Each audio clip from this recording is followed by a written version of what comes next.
Thank you for joining this.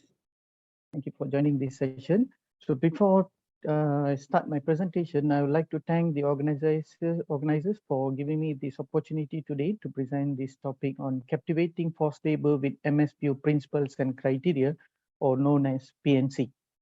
So let's go on.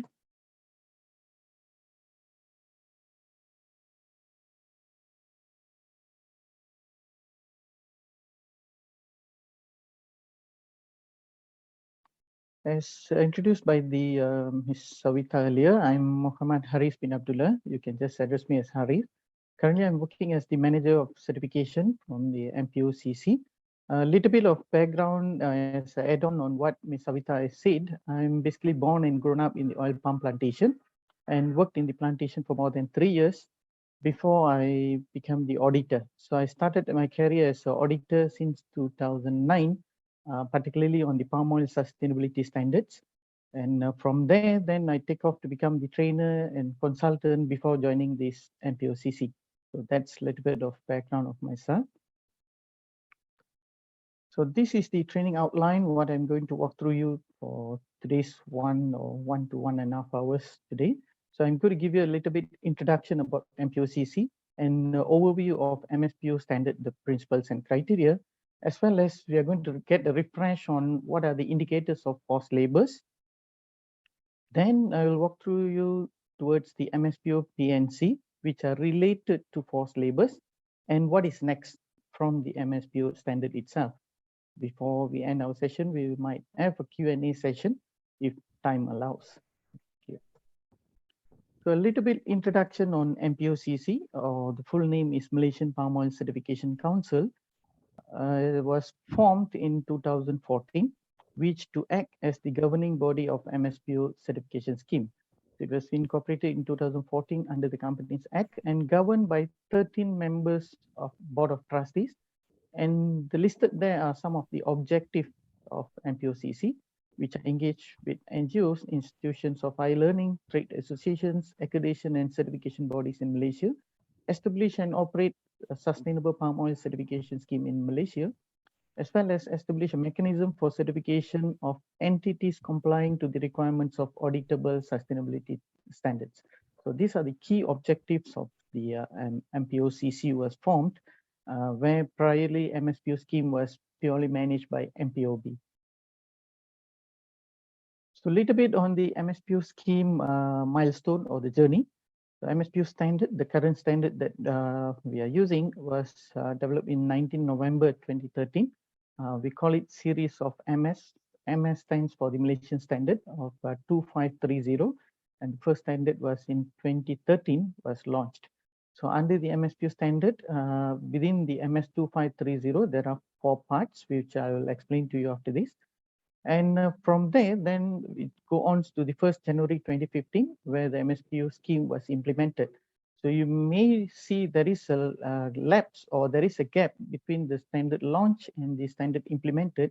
That was purely due to the testing of the standard in terms of the auditability and what are the additional requirements or guidance required in terms of the implementation. So it was took off in 1st January 2015. Then subsequently on 16 February 2017, after two years implementation, there was a stakeholder meeting was conducted involving all the industry players as well as all the interested parties to identify how to move forward. Then on 24th February 2017, the announcement of the mandatory implementation of MSPO was made by the former minister, where there were 3 cutoff dates has been given for the mandatory implementation, which one talking about the smallholders, then the other one, those with other sustainability certifications such as RSPO, and the other one for the newcomers. So there were 3 mandatory dates were issued. So now comes to the MSPO standard itself. As I mentioned earlier, there are 4 parts currently under the MS 2530. Part 1 is purely on the general principles, giving the auditee or the auditors or even any stakeholders an overview of what is the MSPO principle and criteria is about. That is on the part 1, where the part 1 is not the auditable standard. It purely acts as a reference document. Whereas part 2, it's purely for the independent smallholders, which the category of this independent smallholder falls within anyone owning or leasing a land less than 40.46 hectare, or in other words, we can say 100 acres. So that requirements are particularly for the independent smallholder. And for independent smallholders, they are being certified in a group, which currently being managed by the MPOB, or they form the cluster, they call it SPOC, Sustainable Palm Oil Cluster. And currently there is about 162 smallholder groups within Malaysia. And out of it, about 80% is being certified, and the rest are in progress of certification. And the third part, part 3, is on focusing on the plantations and organized smallholders. So plantations, it can be anything above the 40.46 hectare, as I mentioned earlier, up to there is no any limitation of the maximum size. While for the organized smallholders, it's more focusing on the scheme smallholders, which are being managed by certain agencies, such as FALDA, FALCRA, or RISDA, and so on. So part 3 requirements are specific for this group of players. And the last part here, part 4, is particularly for the palm oil mill, who processing the fresh fruit bunches into a crude palm oil mill, crude palm oil. This part 4 is particularly applicable to them. There are another standalone standard currently, which is not under the MS2530 standard, which is MSPO Supply Chain Certification Standard, which applicable from the palm oil mill onwards until the end user manufacturing product manufacturers. So that is not under the MS2530 standards, and that is a standalone standard. So this is the what current MSPO standards are being used in the industry. So let's move on to look at the overview of MSPO standard PNC. As I believe most of you have seen through or have experienced before, MSPO standard, where the MSPO principle and criteria contain 7 principles. The first principle talking about the management commitment and responsibility, which purely talking the commitment by the management itself or committing to the implementation of MSPO. While principle 2 talking about the transparency in terms of fair pricing, the communication to the stakeholders, and so on. While principle 3 focusing more on the compliance to legal requirement, which includes local, state, national, or even up to the ratified international laws. Principle 4 talking about this social responsibility, health, safety, and employment condition. So the requirements for the workers' welfare or the labor issues are being captured under this principle 4 particularly. And principle 5 talking about the environment, natural resources, biodiversity, and ecosystem services. So this principle 5 focusing more on the environment related elements, where there are requirements for the implementers to do certain assessments and management plans and how to mitigate some negative impacts. And principle 6 talking about best practices in terms of the industry itself. When we are talking about the plantations, there are certain guidelines as a best practices for the plantation, and same goes for the processors or the millers, where there are certain guidelines for them to be adopted as a best practices. And the last principle here, principle 7, talking about the development of new plantings. So whenever there is a growers or planters, they have a plan to go for new planting, there are some certain requirements for them to be complied before they will be eligible for the certification or continuation of the certification. Okay, as I said earlier, I just would like to highlight here again on the indicators of forced labor. And I believe all of you have knowledge on this, so I've gone through on this as well. And just to refresh you again on this before I move on to the details of the PNC. As we know, there is about 11 indicators when it comes to the forced labor. As you can see, abuse of vulnerability, deception, restriction of movement, isolation, physical and sexual violence, intimidation and threats, withholding of wages, retention of identity documents, debt bondage, abusive working condition, excessive overtime. So by reading the indicators itself, it can trigger to any of us, it could happen in the palm oil industry. When we are talking about the reasons or the continuous news that we are getting, that these are being still found or being reported within the palm oil industry, these indicators being still found within the industry. So I'm going to walk through you how the current MSPO principles and criteria addressing these 11 indicators of forced labor. I must be need to inform you as well that the current MSPO standard does not have any direct 11 indicators stated in the MSPO PNC. However, indirectly or in other terminologies, it's being addressed at the current or the existing standard. So that's what I'm going to discuss with you or go through with you today, how these principles and criteria addressing these indicators of forced labor. So as we've seen earlier, current MSPO principles and criteria, they have 7 principles.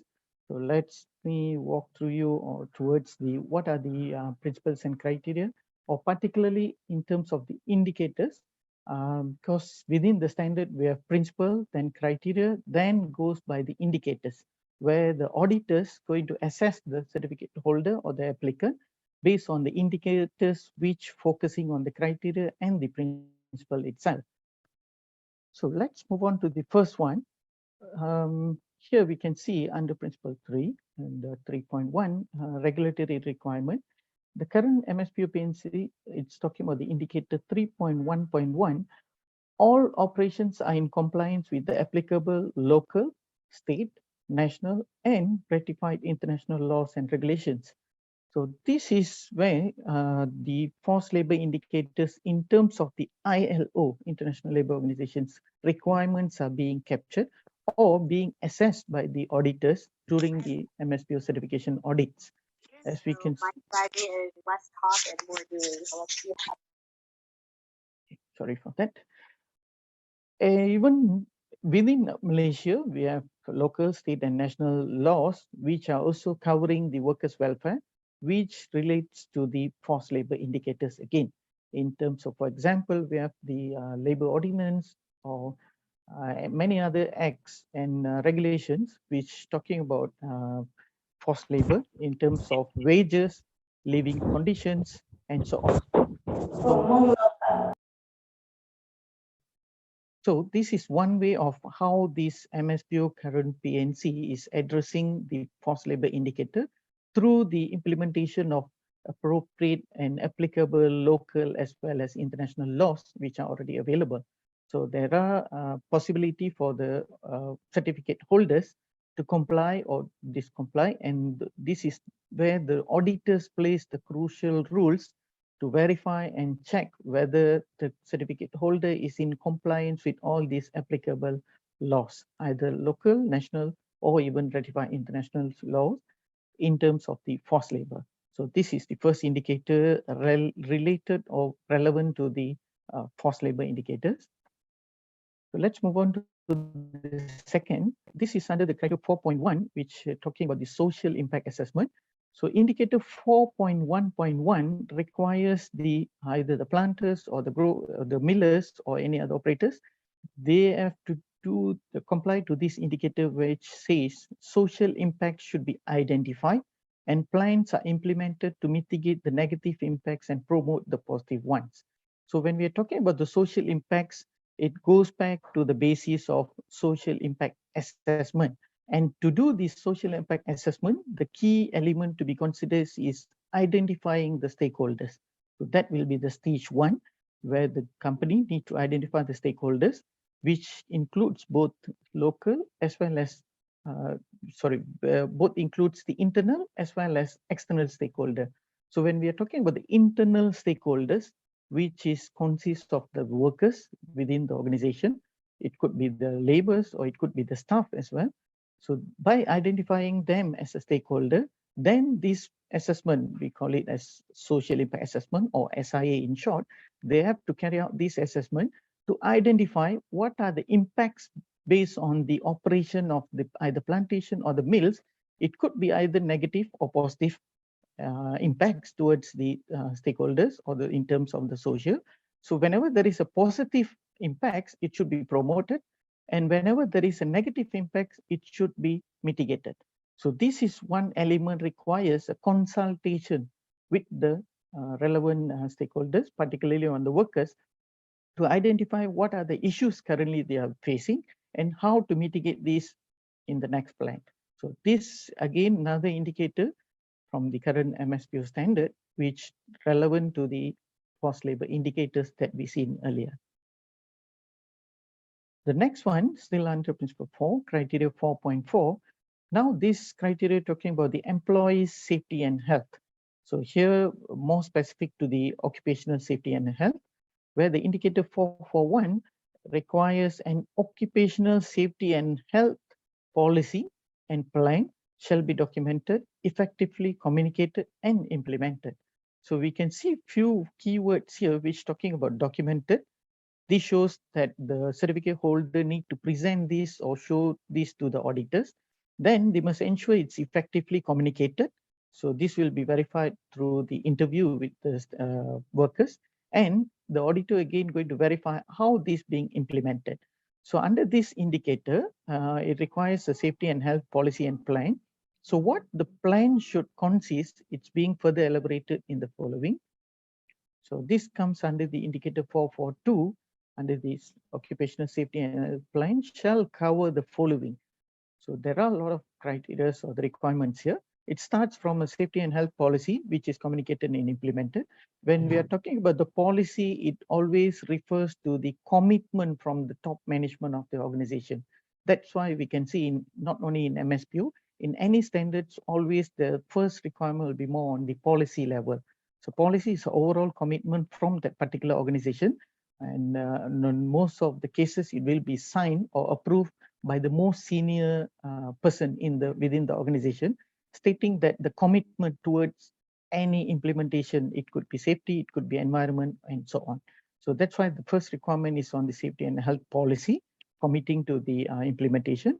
And B, then it comes to the risk of all operations shall be assessed. So this is where the company need to do the, in normal terms, we call it HIRAC, hazard identification and risk control. So this is where they have to identify all the existing operation within their organization. What are the activities? What are the risks by doing that particular work or the task? So if it found sufficiently managed, then it's fine. But when it comes to when they identify there is any potential risk to the workers, it should be mitigated properly. So that's why this requirement comes as a second item here. Then it followed through by an awareness training program, which in requirement for the employees exposed to, especially on the pesticides, and they shall be adequately trained on safe working practices to avoid any accidents or any incidents. All precautions attached to product shall be properly observed and applied. This is particularly on the, we call it MSD or MSDS, or the safety data sheets, where the manufacturer providing some guidelines or the warnings to the user how this product should be appropriately used and disposed. So this becomes a requirement under the MSPO PNC for the operators, how they shall use the product and dispose the product to ensure it does not danger to the operators, particularly the workers. And comes to the requirement under the D, the management shall provide the appropriate PPE, personal protective equipment. This is again focusing on the workers' welfare, which talking about the safety. So the company shall provide appropriate PPE. So it's not the responsibility of the workers to go and get the PPE, but when they're complying to the MSPO PNC, the requirement here says the management shall provide the appropriate PPE at the workplace to cover all potential hazards to the workers. Then under the E, we can see the management shall establish a SOP, standard operating procedure, for handling of chemicals to ensure proper and safe handling and storage in accordance with occupational safety and health. So here comes, they must have written procedures, how they are going to manage the chemical usage within their operation to ensure safe handling and storage as well. And item number F, it's talking about the management shall appoint a responsible person for worker safety and health. So here we can see the MSPO is enforcing not just at the policy level, but it goes beyond that, where emphasizing there must be a specific person appointed responsible for the workers' safety and health to ensure whatever being committed through the policy and the plan being implemented. And item G here, the requirement says the management shall conduct a regular two-way communication. In fact, this is a legal requirement within Malaysia. So there must be a regular two-way communication. In Malaysian context, the Act says there must be a quarterly meeting. Regular two ways means there must be an opportunity given to the employees to raise any concerns in regards to the safety and health or any other welfare issues which could potentially affect their safety as an employee operating within this operation. So that comes another requirement.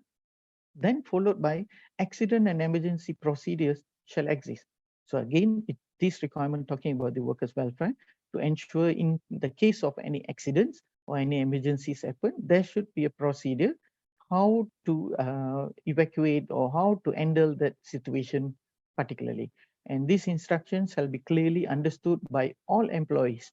So again, these requirements will be verified by the auditors, either by interviewing, by giving scenarios to the workers during the audit process to check and verify whether these procedures are being explained carefully to the workers and being implemented. Then item number I, talking about the employees trained in first aid should be present at all field operations. So this is very specific again. The first aid items or the kits should be present at all field operations. So as we know, within the plantation operations, there are different kind of operations. As we know, they have harvesting, they have spraying, they have manuring. So the requirement here clearly spell out that the first aid equipment should be available at all operations.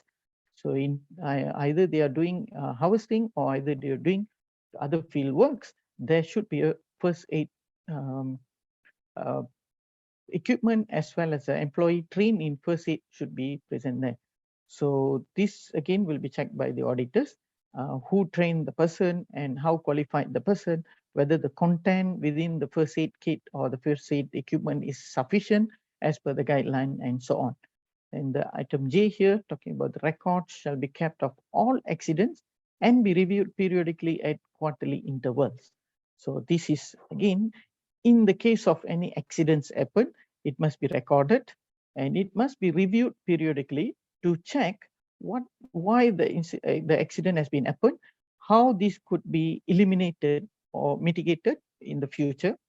So this need to be reviewed periodically, and this will be normally done together with the earlier communication, the regular two-way communication with the employees. During that meeting, this will be reviewed to ensure for betterment or improvement of the practices currently being implemented by the organization. Then comes criteria 4.5, and now it's talking about the employment condition. Earlier indicator 4.4, it was talking about the safety and health. Now 4.5, it's talking about the employment condition itself. So indicator 4.5, there is three items here. The first one, the management shall establish a policy on good social practices. So as I said earlier, most of the time the requirement starts from the policy level. So the policy, again, it's to show the commitment of the senior management or the top management of the company, stating their commitment towards certain practices. So under this indicator 4.5, the management shall establish a policy on good social practices regarding human rights. So even though it does not direct into the forced labor element, but human rights is part of the forced labor elements as well.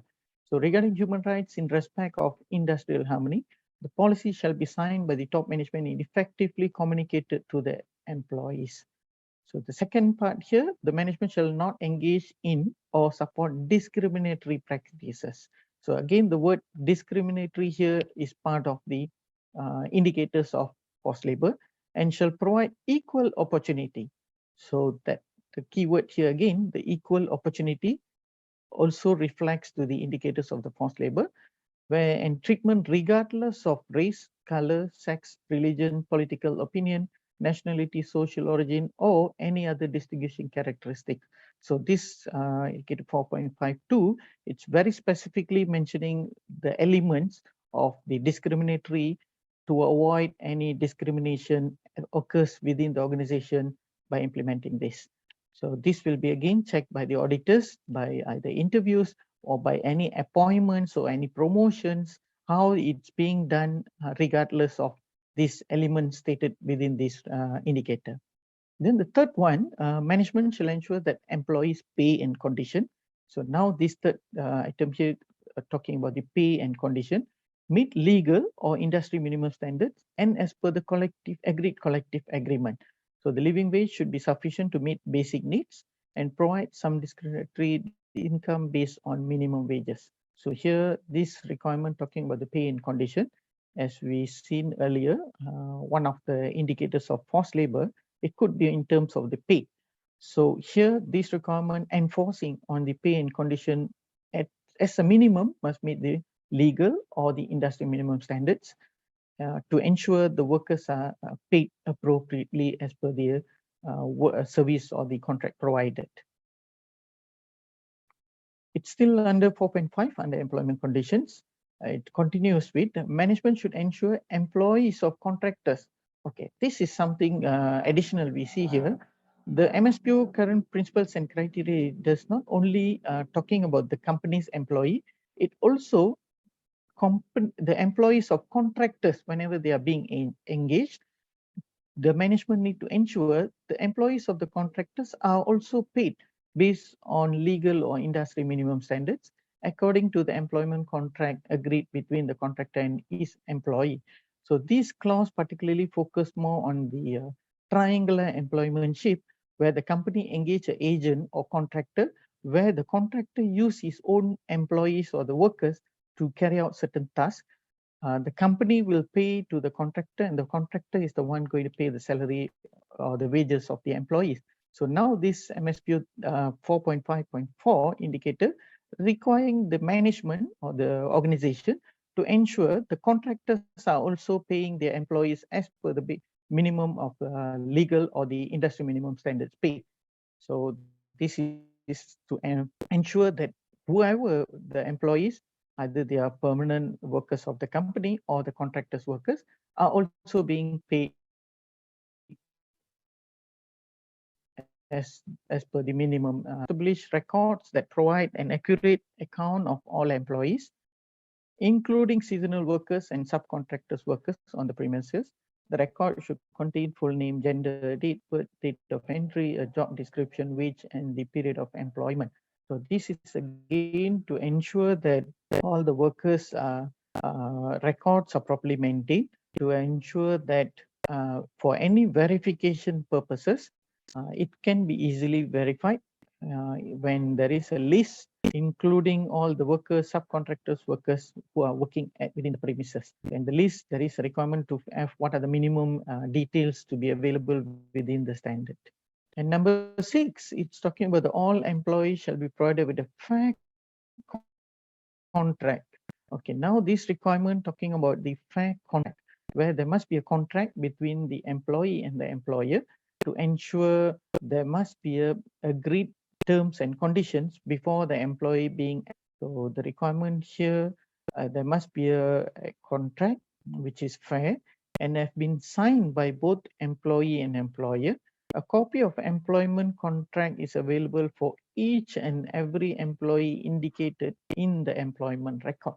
So this focusing more on the opportunity to the workers to know their rights, such as how their wages being calculated, are they eligible for any leaves, any promotions, any other benefits within the organization. And this normally need to be done prior to their employment, where both parties must agree on this prior entering to the agreement or before the employment. So once the workers join the company, they start working, the copy of the contract must be available with them so that they can refer back to the contract at any time in case they have any unclarity within the services being asked to be provided. And again, this will be checked or verified by the auditors during the interview with the workers, how they are being paid and are they aware of their payment calculation on how about the other benefits being provided. The next, still under 4.5, all these are still within the employment condition. Number 7, the management shall establish a time recording system that makes working hours and overtime transparent for both employees and employer. So again, this is very specific, particularly on the working hours, to ensure that what has been agreed within the agreement earlier we see under the criteria indicator 6, to ensure that it's being established or implemented, the management shall establish a time recording system. So that makes working hours and overtime transparent for both employees and employer. As we can see earlier, forceful overtime or involuntary overtime was one of the indicators of forced labor. So this is being addressed through by having this recording system. So there shouldn't be any violations in terms of the overtime or any forcefulness, as this can be verifiable by the auditors by checking the records available within the organization on the system that the company is implementing, how they are recording, and this can be again verified with the workers whether it's consistent. Then number 8, talking about the working hours and breaks of each individual employee, as indicated in the time record, shall comply with the legal regulations and collective agreements. So now it's still focusing on the working hours as well as the break times. It should be recorded as well. And overtime shall be mutually agreed and shall always be compensated at the rate applicable and shall meet the applicable legal requirement. So here the key word is overtime shall be mutually agreed. So when we see the word mutually agreed, it should involve both parties. So again, this can be verifiable through interview with the workers, whether how they are being offered for any overtime works and how the agreement from the employees is being obtained. So either there is any specific form to fill up or how it's being agreed, or is it agreed during the employment through the employment contract, and what are the payments for that particular overtime hours. This need to be clearly documented and explained to the workers, where during the auditor will verify again with the employees to ensure this is being implemented. Then number 9, wages and overtime payment documented on the pay slips shall be in line with the legal regulations and collective agreements. So earlier it's talking about the time recording and overtime. Now it's talking about the documentation of the pay slips. So pay slips is one of the key documents where the employee signs by when they're receiving to confirm that the payment being made as per the agreement and as per the service they offered. Particularly on the overtimes, whether it's being calculated correctly as per the employee's actual services, or is there any deduction being made without the knowledge of the employees. So this is again as a documented evidence, as well as this will be again verified with the employees whether they're getting the pay as per the slip or is there any discrepancies within that.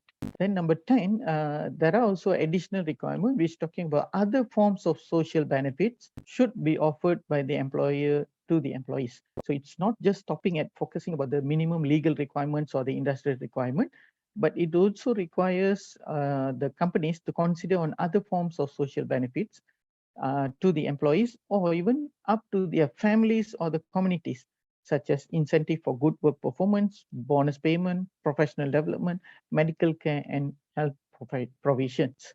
So again, this will be verified during the stakeholder meetings or during the visits by the auditor during the audit on the sites of the company to verify what are the other benefits are being offered by the company towards the employees or their families, or any other forms of benefits being provided to the surrounding communities. Okay, still continues under indicator 4.5. Number 11, in case where on-site living quarters. Okay, now comes to the part of the accommodation being provided by the employer. These quarters shall be habitable and have basic amenities and facilities in compliance with the Workers' Minimum Standard Housing and Amenities Act 1990, Act 446, or other applicable legislation. So this requirement particularly talking about the accommodation being provided to the employees, where it should be as per the Act 446, and it should be habitable and have basic amenities. So again, this will be verified by the auditors. For those medium companies or small growers or small companies who are newly coming in for the certification of MSPO, in most of the time, the auditors will be looking for a plan how the company going to improve or going to develop the this living quarters as per the required applicable law. And the number 12, it's focusing on the management shall establish a policy and provide guidelines to prevent all forms of sexual harassment and violence at the workplace. So this is quite straightforward, reflecting the indicators of forced labor, where there must be a policy and provide guidelines to prevent all forms of sexual harassment and violence at the workplace. So when we are talking about the sexual harassment, it involves both genders. So again, it will go back to the auditors. They will verify by interviewing during the audit, not only the employees, it goes beyond that to the family members of the employee who are residing within the operation, whether is there any awareness being given to them, and they know the channels in the case of any incidents of harassments, where for them to refer to or to report, and to ensure this being addressed accordingly. So I would say this 4.5.12 is a direct indicator in relate to the indicators of forced labor. Number 13, the management shall respect the right of employees to form or join trade union. So this requirement here now talks about the freedom of association for the workers to join any, to form their own unions or associations, or to join any recognized trade unions, and allow workers' own representatives to facilitate collective bargaining in accordance with applicable laws and regulations. So employees shall be given the freedom to join a trade union relevant to the industry or to organize themselves for collective bargaining. So employees shall have the right to organize and negotiate their work conditions. So employees exercising these rights should not be discriminated against or suffer repercussion. So the key word here again, the second keyword is not to be discriminated. So the employee shall give a freedom to the workers to form or to join any trade unions, and they must have the option to form their own union, or they can also elect any their own representative to do a bargaining as a collective bargaining with their employer in certain conditions in regards to their works. That could be on social, that could be on safety and health as well. And those workers are emphasizing or requesting for such activity shall not be discriminated against or suffer repercussion. So this still under the employment condition. And it continues to 14, where now this indicator focusing on the children and young person shall not be employed or exploited. So there is two words, children and young person. As we know, children who are below 15 and goes on young person, anyone above 15, but below 18, shall not be employed. So this indicator very clearly stating that either children or the young person shall not be employed or exploited.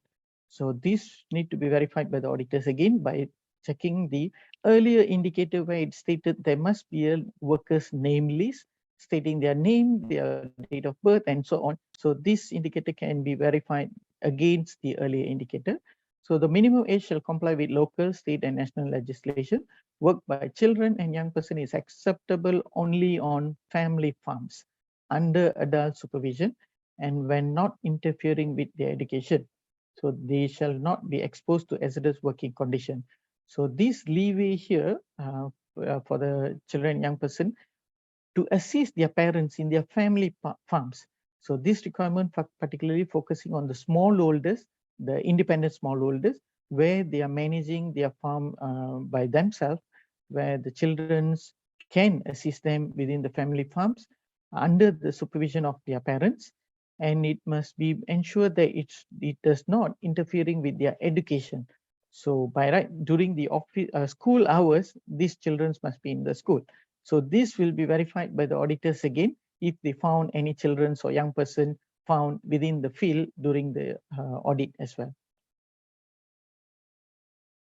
Okay, so basically that are the elements that I would like to share with you in terms of the employment conditions or the safety and health, as well as the other conditions, especially on the living conditions in terms of the current MSPO principles and criteria. that in regards to the indicators of forced labor. So as I said during my beginning of the session, even though it does not directly stating the requirements, but either in other ways, the wordings or the requirements stated there leading towards mitigating the forced labors indicators. And the last one, I just would like to highlight to all the participants here. I was throughout my session, I keep mentioning the current standard, the current standard. So you might notice that the reason for me to use that, the MSPO standard has been revised currently. It's almost in the final stage. As the standard normally go for the revision every 5 years. But due to the pandemic, COVID and all that, so there was a delay in revision of this MSPO standard. So the revised MSPO standard still carries the same title, MS2530 series, expected to be endorsed by early 2022. So with this new revision, the revised MSPO standard principles and criteria will be emphasizing on the additional stringent requirements, particularly on the forced labor, where all the 11 indicators are specifically included into this revised MSPO principle and criteria in the aim of to captivate the elements of forced labor within the Malaysian palm oil industry. So that is something that I would like to highlight to the participants here, that even though the current principles and criteria focusing indirectly to the 11 indicators of the forced labor, moving forward, the revised MSPO standard, which expected to be endorsed by early next year, will be focusing with more additional stringent requirements, as well as directly within the standard, within the indicators of the MSPO PNC, these 11 indicators are being incorporated as a requirement for the certificate holders, which includes the smallholders, the plantations, includes small growers as well as big plantations. Then it goes towards the palm oil mill, the processors, and user product manufacturers. So all of these players have to subscribe or have to have a plan and policy and how they are going to mitigate these 11 indicators of the forced labor within their operation by implementing the revised MSPO standard. So that, we believe that with that revised standard, the issues that we always hear from the Malaysian palm oil industries would be able to be addressed more effectively, and to ensure that the commitment from all the industry players towards this, what I would say, it's a betterment for the employees in the palm oil industry, as well as the for the stakeholders, other stakeholders involved within the industry, to have a clear idea and to show our commitment that we are committed to captivate this forced labor within the palm oil industry. So basically, that's what I would like to share with you today. So I would like to go back to the organizers, Ms. Savita. Should we start with the Q&A session? So please advise. Thank you. Thank you very much, Iris, for the sharing from MSPO, MPOCC.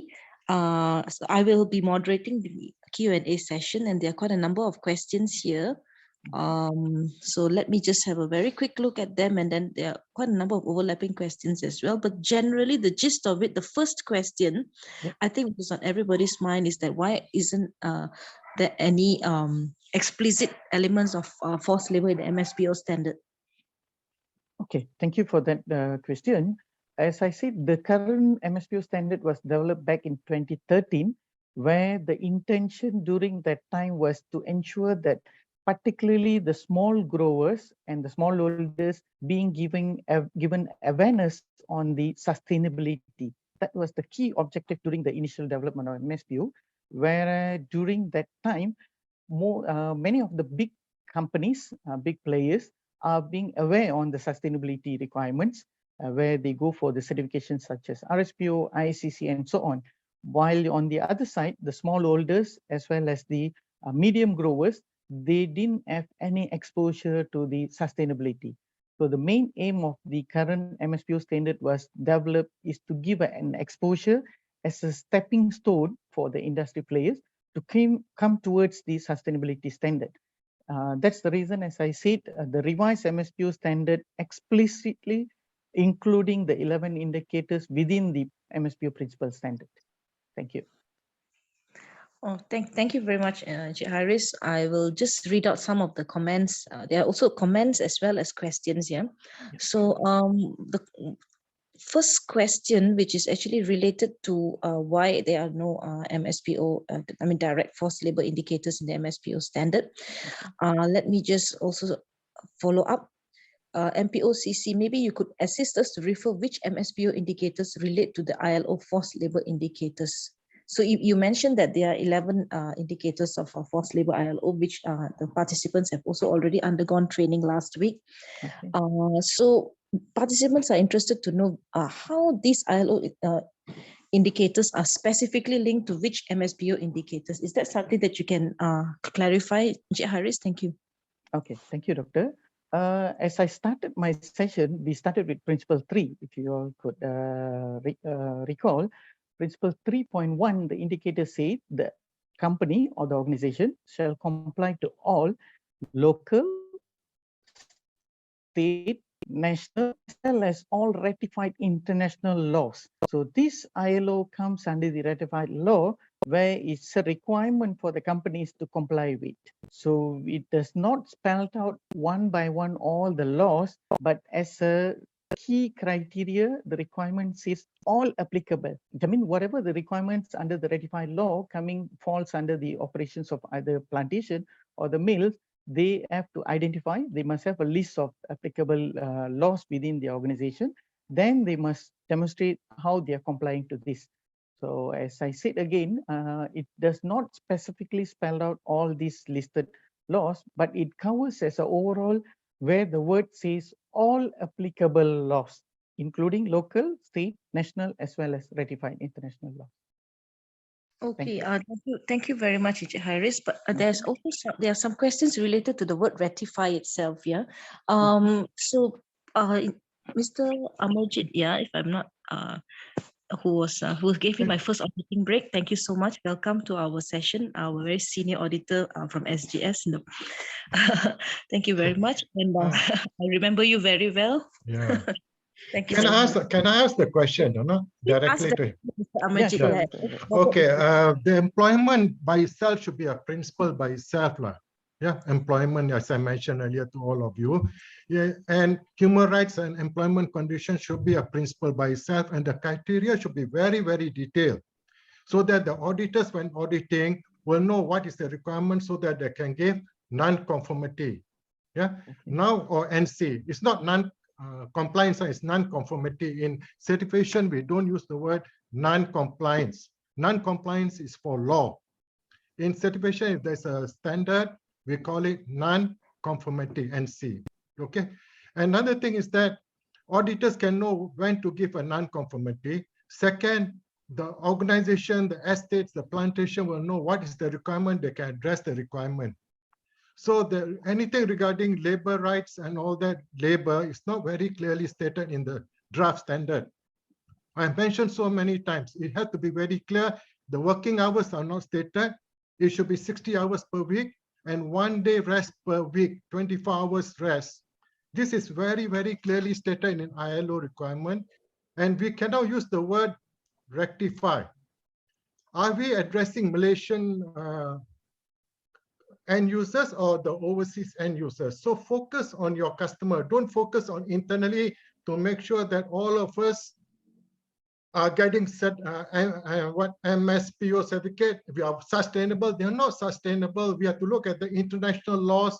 There are a lot of ISO standards internationally. Please don't release the new standard without stating the requirements very clearly, so that the auditors know what is the requirement. There's no requirement on the canteen. There's no requirement regarding labor, forced labor, and others. Nothing about the canteen, how the canteen should be. The workforce, those working in the canteen, they should have vaccination. All the details should be stated very clearly, because you're only focusing on one crop, palm oil.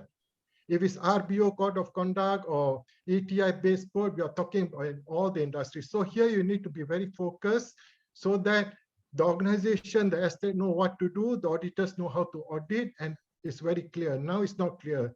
We cannot use the word rectify because we are targeting the international market. A lot of the ILO convention had not been rectified by the Malaysian government, but your customers in overseas want you to comply. So you cannot run away from that.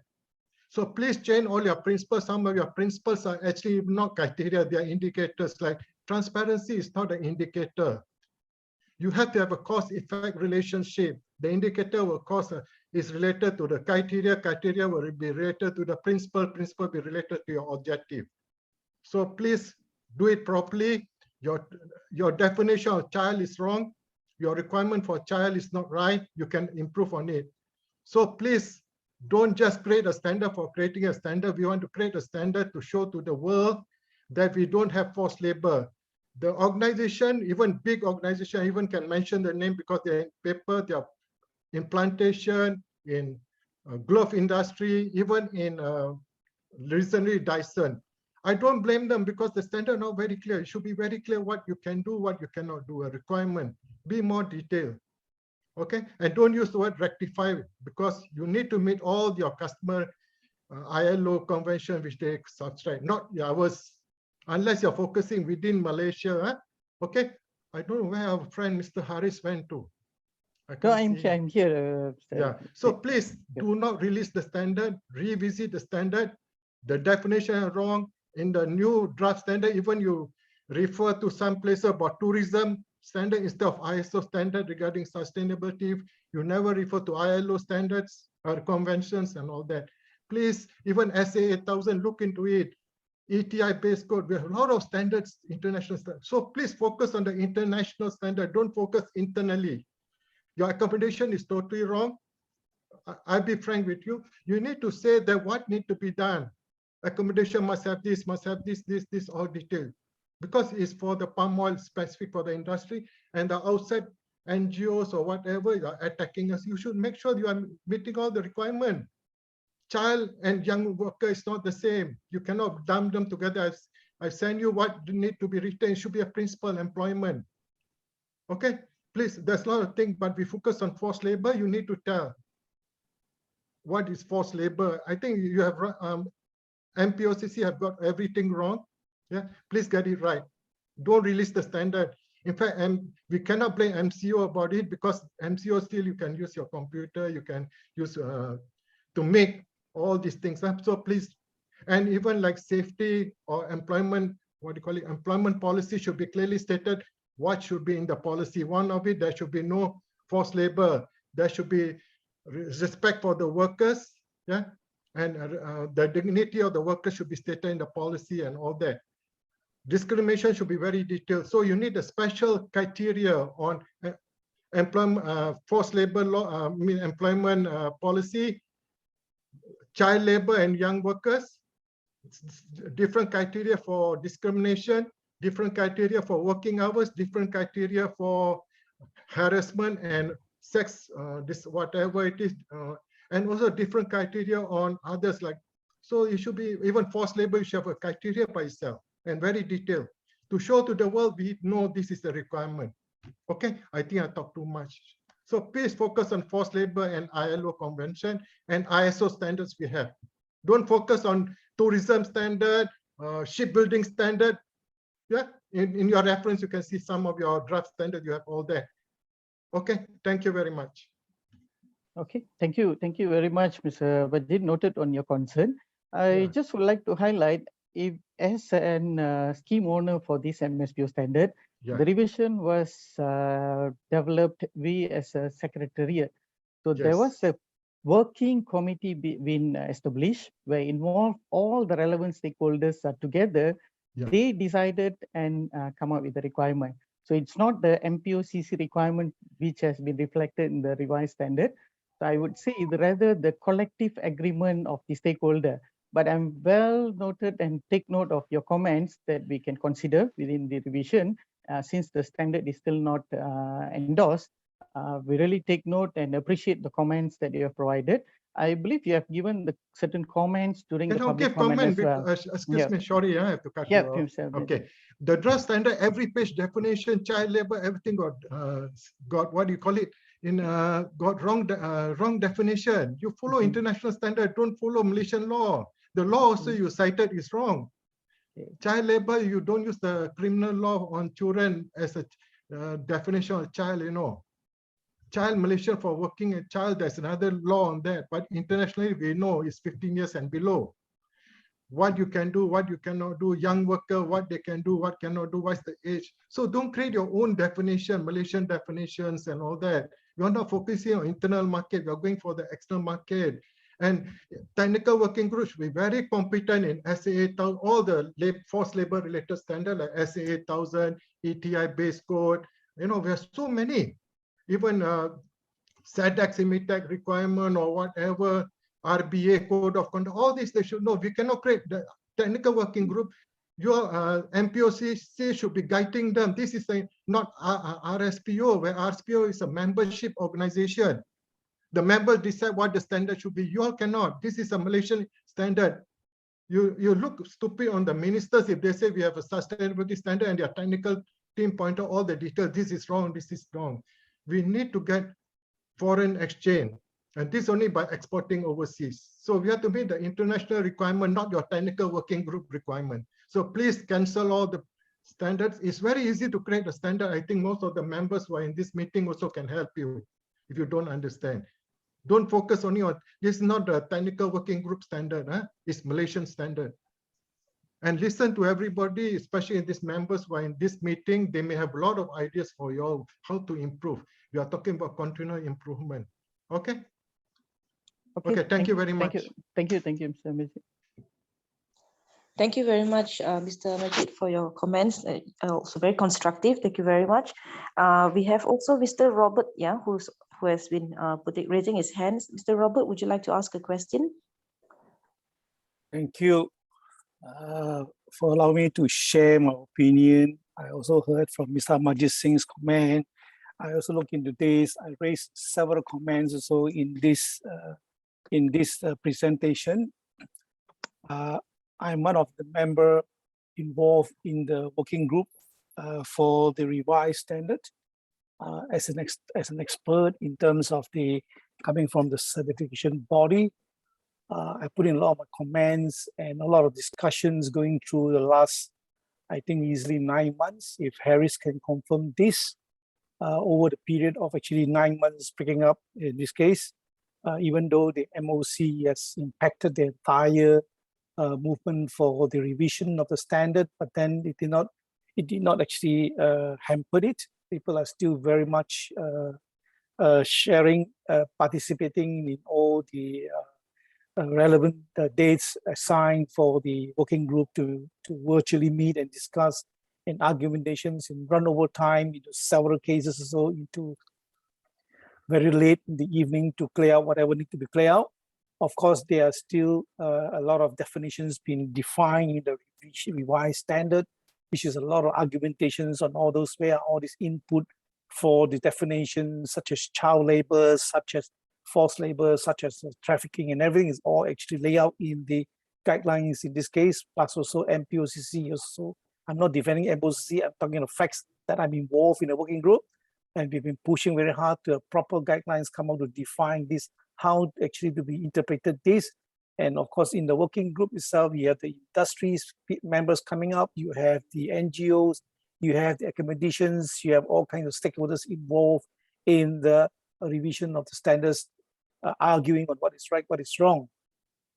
However, looking at my point of view is that all those legal requirements is a very generic requirements. It's up to the organization of the certification, unit of certifications to demonstrate what is actually required. Example, if you're saying that you are talking about health and safety door requirements, yes, you can put down the act itself, but then again, the important element is that which clause or subclause in that particular regulations or act or law is applicable to your operation, and that is actually what is supposed to be done.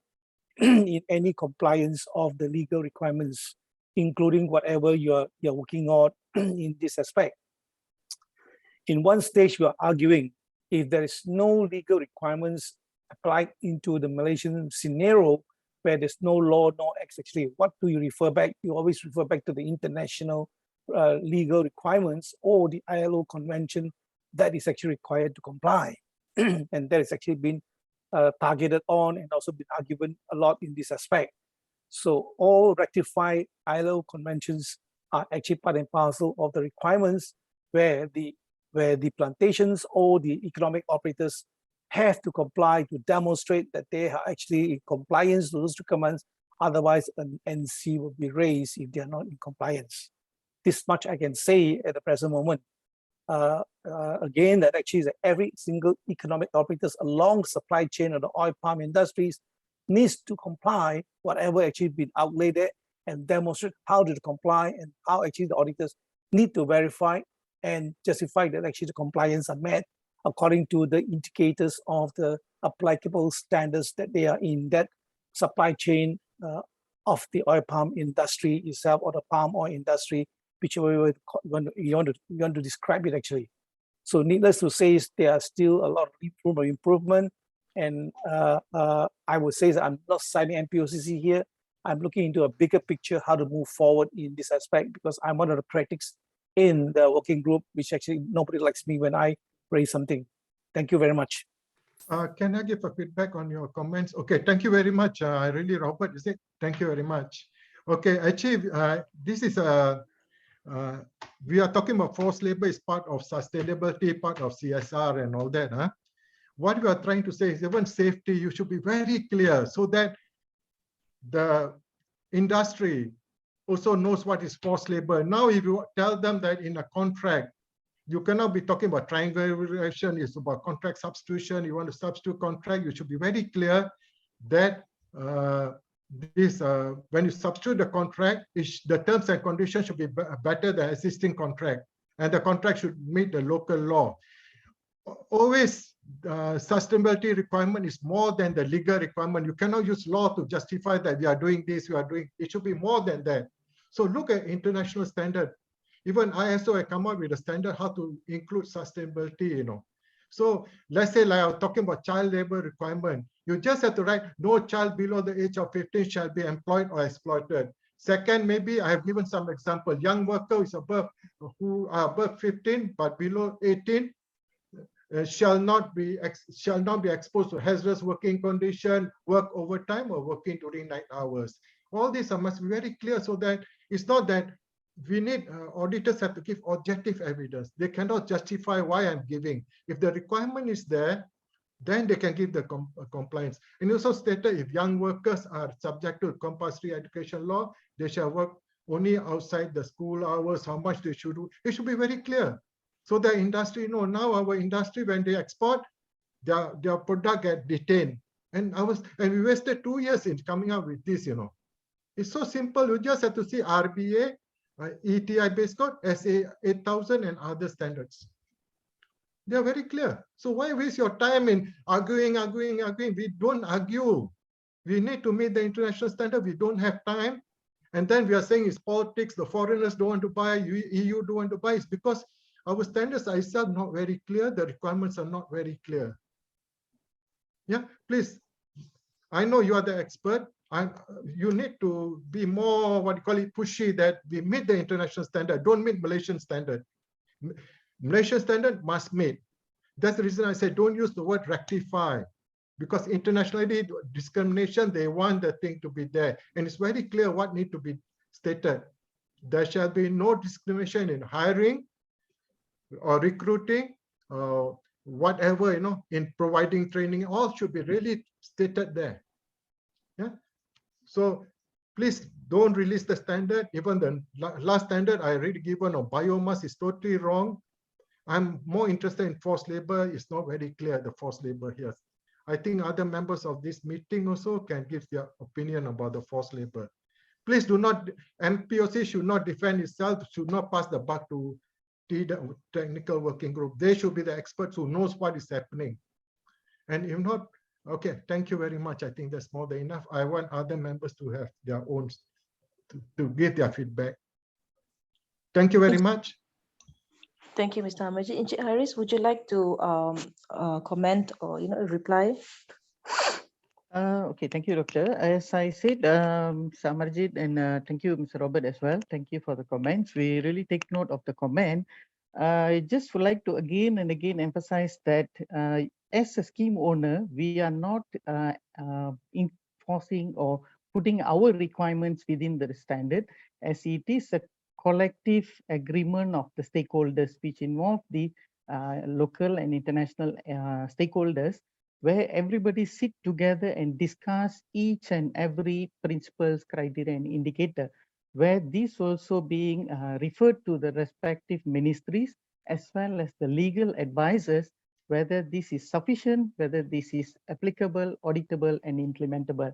So that is the key aspect or the key process that we gone through. But I fully understand the points that highlighted by Mr. Majid earlier. We take note of that, and we will definitely bring this back to the committee for their consideration, and really appreciate the comments. Thank you. Okay, Haris, can I add in something? Yes, Mr. Please Majid. note, don't look for legal advice because there's nothing to do with legal advice. Even I tell my clients, whenever they do the social system, whether it's RBA or MSc or SELDA, CIMITEC, do not look for legal requirement. It's nothing to do with legal. This is a social standard, please remember. But you have to comply to all the legal requirement of the country. Please remember that. So do not say these people want, because you as a scheme owner, you have to make sure that our palm oil can be exported overseas. They don't get detained for forced labor. So NPOCC should come in more details. Don't depend on technical working group. And if I were the NPOCC boss, I would ask the technical working group whether they know all these standards, or even do a competency test. Are they competent to come up with a standard? They should be competent in forced labor. If they're not competent, why they are in the technical working group? You understand? No? So you should look into the competency, whether they know about ETI base code, they know about this. So if they're not competent, why you depend on the technical working group? I know it's very not right to tell this, not diplomatic, but we have to be very practical. Our industry in overseas are affected, and they are trying, our industry is instead trying to tie the hand together so that we cannot export. So NPOCC should be proactive to find out what is the international requirement for forced labor, employment. Now, there's nothing on the canteen, there's nothing on the houses detail. We should be very clear about education of the children, of the workers. There's nothing there. Safety is not very clear. Yeah, you have to tell very clear. And about pesticide control should be under agriculture best practice. So your principal criteria, everything need to be changed. Focus on the workers, not on employees. We are trying to protect the workers because they are vulnerable. They don't know their rights. So we have to respect their dignity. Respect their rights and all that. We have to respect them. This to protect the workers, the standards. It's not to protect the employees. So everybody working on the organization control should be protected. Okay, I will not talk anymore. I want other members to give their feedback. Thank you, Mr. Majid. So, Encik Haris, may I proceed to the next question? We have very short time left for question and answers. So I've got a few more questions. So let me just very quickly whip up the questions.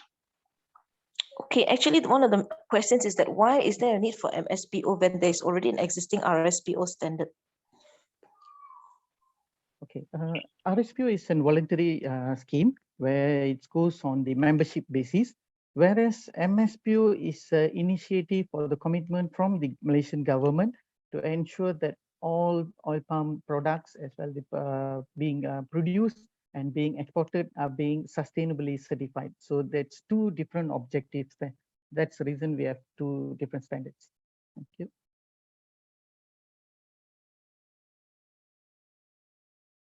Okay, thank you very much, Encik Haris. There are actually quite a number of comments, and I'm sifting through to just find which are actual questions. Just give me a couple of seconds, and then let me just. Okay, there's a question. MSPO addresses compliance with existing Malaysian law. So if Malaysian law is behind when compared with international standards, companies would still be deemed as being in good compliance with MSPO. Is that true? Sorry, can you repeat the question, Doctor? So I didn't get you Okay. clearly. The question is, MSPO addresses compliance with existing Malaysian law. So if Okay. Malaysian law is behind when compared to in the international standards, then would companies still be deemed as being in compliance with MSPO? Okay, Malaysian standard, we are using it as a minimum requirement.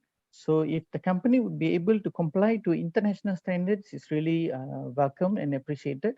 So as Malaysian standard, Malaysian Act or the regulation will be the minimum for the players within the Malaysia to comply. But it does not mean that they no need to comply to the international law. As we see under the criteria 3.1, it states the compliance should be towards these local, state, national, as well as the international laws. Thank you. Okay, thank you very much, Encik Haris. One more question is that how does MSPO decide which is a major or minor non-conformity? Okay, currently the standard within the means of compliance or the guidance document as stated which are the major and which are the minor. However, it still goes back to the auditor's discretion to identify whether it's a major or the minor. Thank you. So would this not be open to interpretation and then subject to debate during the closing meetings? Because if there are no defined major and minor non-conformities, then how would I mean, it's like you'll be open to a lot of debate and you know, sparks will fly during the closing meeting. So how do we avoid such incidences when the, you know, Okay. what kind of guidance give auditors? That isn't it better if there is a standard guidance rather than leaving it to the discretion of auditors who have got different experiences and also, you know, and expectation between the company and the auditors are different. So shouldn't it be better to have a proper guidance? Okay, thank you for asking this, Doctor. I do agree with you. It may lead to arguments during some of the closing meetings, especially. So the revised standard, we haven't decided yet whether the major or minor need to be in, particularly on the guidance document. But talking about the current standard, within the MSPO scheme certification system document, we made reference to the ISO IC documents such as 17021 and 17065, where there is a definitions of how the majors and minors are being categorized. So the auditors plays a crucial role identifying the objective evidence and should be defend their findings during the closing meetings. So the major when NCs are raised during when there is any major lapse or systematic failure within the implementation, while the minor non-conformity always raised to the isolated lapse or any single lapse within the implementation. So it's I do agree with you, Doctor. It always goes back to the challenges as well as the argument leads towards the auditor and auditee. So this is another area that we are also focusing with this revised standard to incorporate, most probably within the guidance document. Thank you. Thank you very much, Encik Haris. There's also another question about how do you actually define fair contract? Can the contract just mention all the terms and conditions with reference to the Employment Act 1955 rather than just a very vague statement saying fair contract? Okay, fair contract is only verifiable through interviews.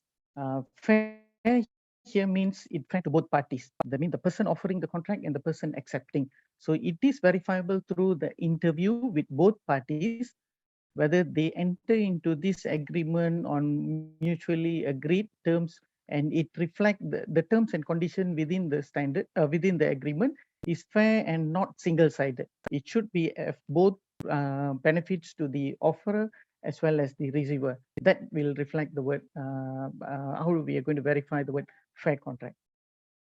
Thank you.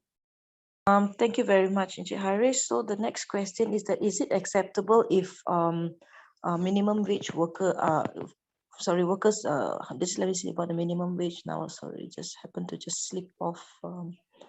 Give me a couple of seconds. Who asked this question? Yeah, it suddenly disappeared from, okay. Okay, is it acceptable when a piece rated worker does not achieve minimum wages?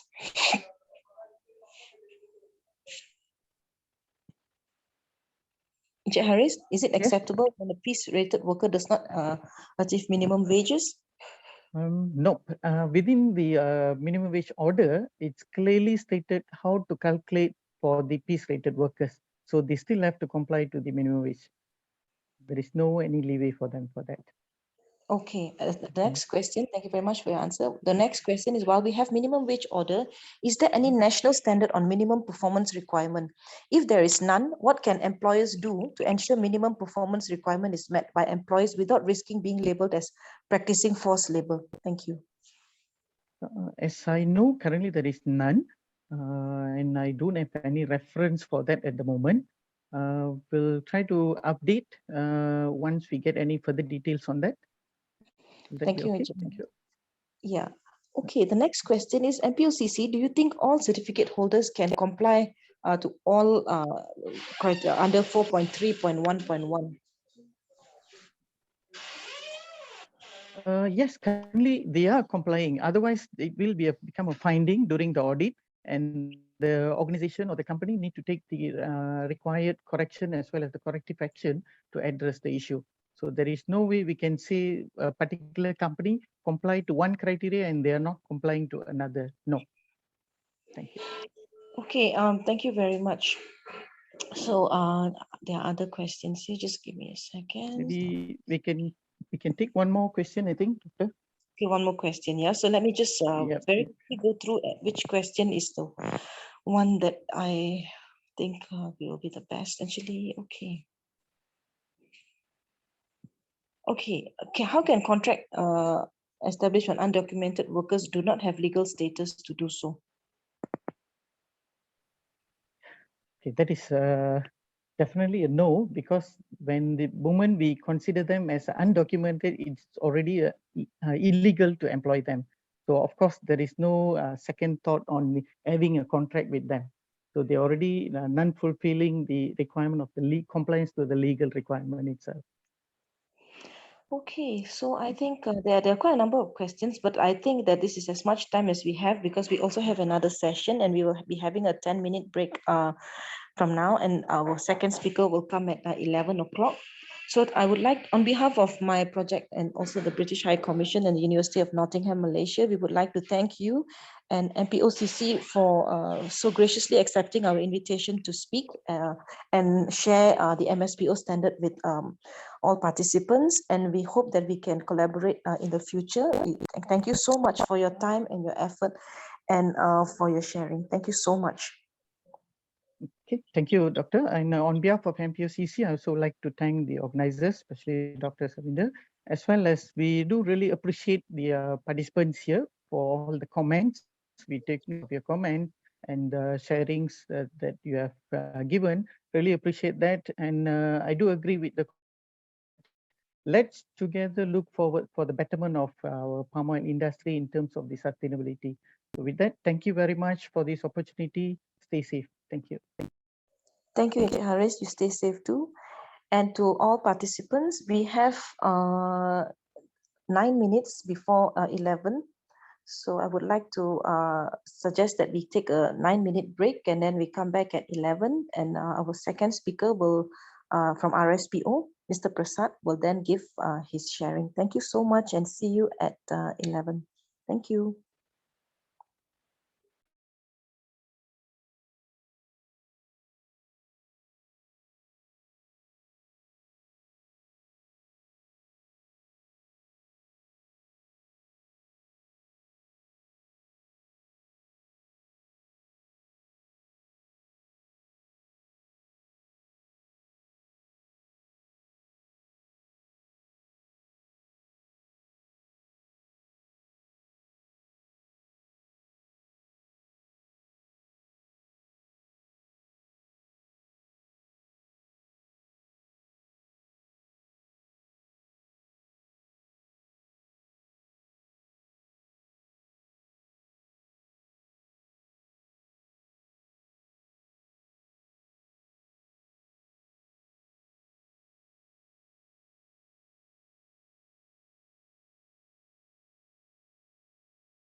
Hello, everyone. Good morning. For those who are just joining us, please don't forget to fill your attendance. The link can be found in the chat box. Thank you for joining us for our second session with Mr. Prasad. And before I pass the floor to him, I would like to give him a formal introduction. Mr. Prasad is a law graduate from Aberystwyth University, Wales, UK. He has 3 years of experience with human rights and sustainability in the palm sector and currently manages activities of the Human Rights Working Group of RSPO, which includes the areas of labor, child rights, gender, free, prior, and informed consent, and community well-being. He has conducted training for RSPO social standards on forced labor and the 11 ILO forced labor indicators and other related training, workshops, and facilitation of guidance development related to the above-mentioned scope since 2018. He is also a qualified auditor for the SA 8000 standard. Mr. Prasad, we're so happy to have you with us today, and the floor is yours. Thank you. Hi, thank you very much, Savita.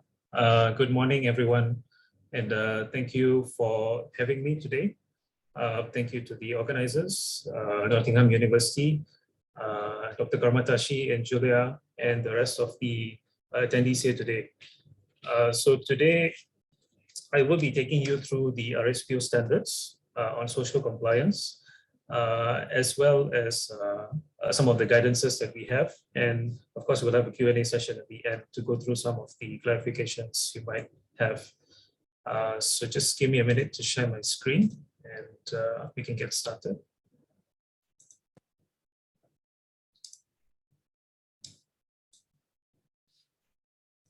Okay, so let me just dive into it. So maybe just before we get into the standards, just like to, for the benefit of everyone who's joining, for those of you who might not be aware what RSPO is or what we do.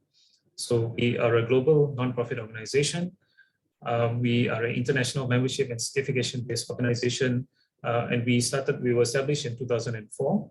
And our fundamental goal or mission or vision, you might say, would be to promote the growth and use of sustainable palm oil throughout using credible global standards. So we started off with only very few members: WWF, Malaysian Palm Oil Association, Unilever, Migros, and AAK, just 5 members. But since then, we have grown tremendously. Now we have over 5,000 members in over 100 countries. Our headquarters is based in Malaysia. Our secretariat is based in Kuala Lumpur. But we also support our members through our regional offices. So we have regional offices in China, in Indonesia, in India, in Latin America and Colombia, in the US and in Europe as well. So that's just a little bit about RSPO. Why we call it a roundtable on sustainable palm oil is because we bring together the 7 sectors. So not just the palm oil growers, but the processors and traders, the consumer goods manufacturers, the retailers, the banks, investors, as well as the environmental and social NGOs. And they sit together in the governance body of RSPO, the highest, of course, being the board of governors, which makes the high-level decision-making for the entire RSPO. And they are supported by the relevant working groups and task forces, which also have representation from the 7 sectors. And they make decisions on human rights related issues, smallholders, on market transformation, on assurance issues, and all in line with the development and implementation of global standards for sustainable palm oil. So that's just to give you a quick insight about RSPO and who we are. So primarily for the palm oil producers, we have the standard, what we call as the principles and criteria. And these standards are revised every 5 years. So RSPO is also a member of the ICIL. ICIL is a membership-based organization for sustainability standards. So in line with ICIL standards, we are required to revise our standards every 5 years. The latest being the 2018 standards, principles and criteria, which applies to palm oil producers. And there are 7 core principles in the principles and criteria. So this covers the angle or the topics of prosperity for businesses, for people, protection of human rights, not just for the workers, but palm oil, as you would know, it's surrounded usually by local communities or indigenous communities. So we also have the standards that protect and respect community rights. And last but not least would be preservation of the planet. So this will be your biodiversity, your preservation of wildlife, and your HCVs. So for today's purposes, I will be focusing specifically on Principle 6, respecting workers' rights and conditions. And I will also be browsing through a few of the relevant indicators related to ethical recruitment and the other related indicators on forced labor. So let me just get into it. So I also understand that a lot of the trainings have been very global, very vocal. So just before we go into the standards, which I get a bit wordy, to break the monotony, I've just prepared a video for you, just to give a brief overview of what forced labor is in the context of RSPO. So it's just a 4-minute video. So I'll just start the video right now.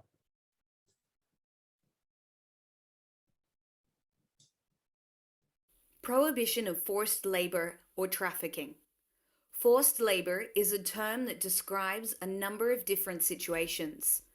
There are various contributory factors which may overlap to create situations of forced labor, and therefore, the term is generic and refers to situations such as the following: labor trafficking from foreign countries and community members who are forced to work as plantation workers after companies buy their land, the hiring of illegal migrant labor, withholding documents and/or wages, the lack of employment contracts or contracts which are drafted in languages that workers are unable to understand. The working situation and assignment differs from the information which was provided to the workers initially by the recruiter. In some situations, insufficient information is given to the workers, which does not allow them to make an informed decision. The workers are not provided with adequate training and must pay for the training during the assignment. Debt bondage, which includes placing workers in a vulnerable situation in which they are trapped by financial debt to the recruiter or employer and causes limitation to their access to basic needs. The Consumer Goods Forum has identified 4 of the most problematic, yet often common employment practices in the top 2 palm-producing countries, Malaysia and Indonesia, that lead to cases of forced labor, such as the usage of recruitment agencies by employers who adopt deceptive recruitment practices, high recruitment fees, passport retention, and poor payment of wages. Fee repayment by workers managed by employers via wage deduction, which results in workers taking up to a year to repay these fees due to low wages. Contracts and payment terms provided to foreign workers are not in a language which they understand. The employment of undocumented migrants, as these workers who either left their employer or did not get their permits renewed remained in the country. To prevent these practices, RSPO's Principles and Criteria 2018 helps lead necessary changes in operations which can eliminate forced labor. RSPO members endeavour to uphold these practices in their own operations and will use their collective voice to promote the adoption of these priority principles industry-wide. 1. Every worker has the right to freedom of movement. The ability of workers to move freely should not be restricted by the employer through physical restriction, abuse, threats, and practices such as the retention of passports and valuable possessions. 2. No worker should have to pay fees to gain lawful employment. Fees and costs associated with recruitment and employment should be paid by the employer. 3. No worker should be indebted or coerced to work. Workers should work freely, be aware of the terms and conditions of their work, and paid according to a mutual agreement, i.e., a contract, of which the terms and conditions are fully understood by the worker. 4. Nutritious food, housing or lodging, and washing facilities should be provided for migrant workers for a reasonable price, which can be paid from the wage they receive. A living wage would make sure that migrant workers can pay for their living expenses while working.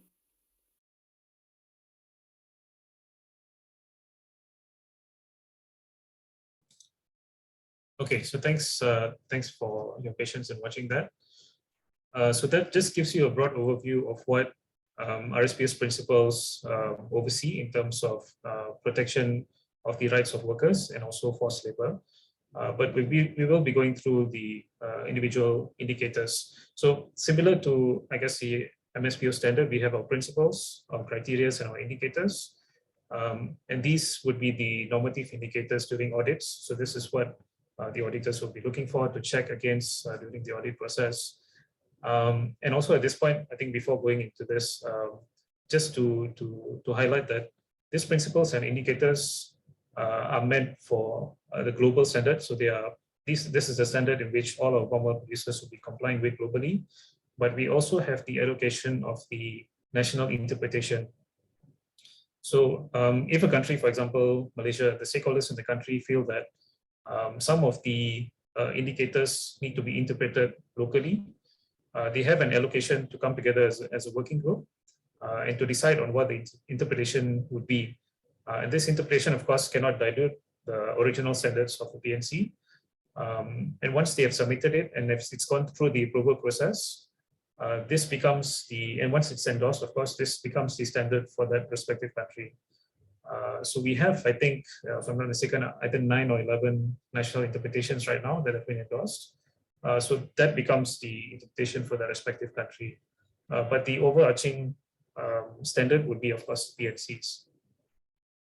So to start off with criteria 1.2, states that the unit of certification commits to ethical conduct in all business operations and transactions. And if you see the little italic I at the bottom, that means that there's a corresponding guidance in the annexes. So the annexes are not normative, they are informative, but they help members to comply with the normative requirements. So the normative requirement here would be a policy for ethical conduct to ensure that it's in place and implemented in all business operations and transactions, including recruitment and contracts. And there's a system in place to monitor compliance and implementation of the policy and overall ethical business practice. So the corresponding guidance for this would be on the next page here. So this would indicate what should be included in this ethical policy. So as a minimum, there needs to be respect for fair conduct of business, prohibition of all forms of corruption, bribery, and fraudulent use of funds and resources. And that is further elaborated in the paragraph further down on what amounts to corruption, bribery, and fraudulence. So there's facilitation of payments, guidance and procedures for gifts and hospitality. So there's a whole range of items here that should be included in this ethical policy. And proper disclosure of information in accordance with applicable regulations and accepted industry practices. Further down here, you can see that this is informative, that they mentioned that there are due diligence procedures in place. But later on, I will take you through the normative requirements as well, that we require due diligence procedures for our members. And in the last portion, it talks about what unethical conduct includes. So this will be charging fees to workers, recovering costs of recruitment and transportation against workers, wages, receiving gifts and commissions from labor intermediaries or suppliers. So these are all the guidances that are corresponding to 1.2. So moving forward to principle 2, which is on operating legally and respecting rights. So 2.1 mentions, I think this would be similar to what MSP has shared earlier. There's compliance with all applicable local, national, and ratified international laws and regulations. So I understand in the previous session, there was some questions on the word ratified and the usage of it. And this just means that any international laws are formally agreed upon. And if you look at 2.1.2, it says that a documented system for ensuring legal compliance is in place. So this would be the legal element of it. And this system also documents any changes to the law. So if there's any updates in the law, any new procedures, for example, the new Employment Act, if it's going to be revamped, certain new legal requirements are going to be in place, the system needs to track the changes and it needs to adopt it. And there's evidence of legal due diligence for all contracted third parties, recruitment agencies, service providers, and labor contractors. Now, there's also mention of international laws and regulations.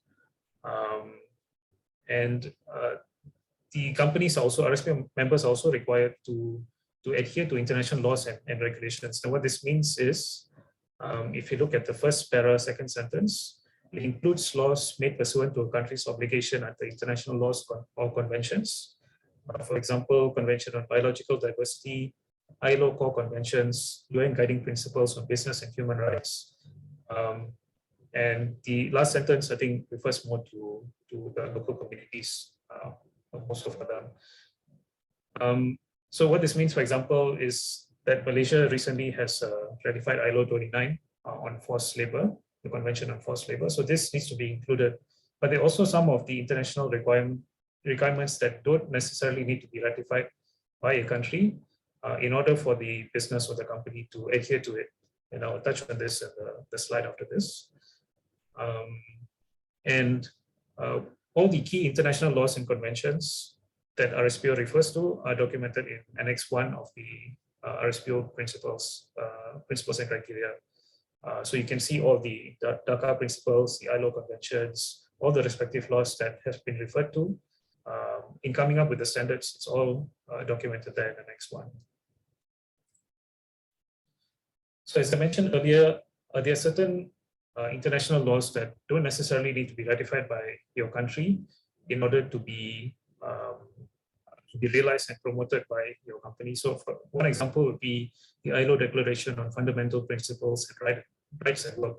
So this may have been covered in previous sessions. I know that ILO is also presented as standards.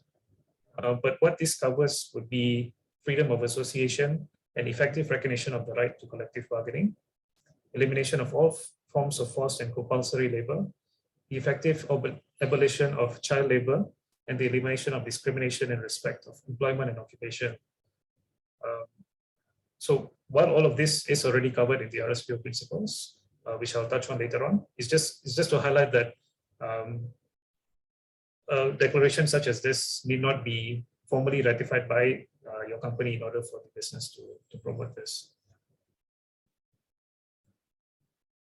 So this is how RSPO defines forced labor.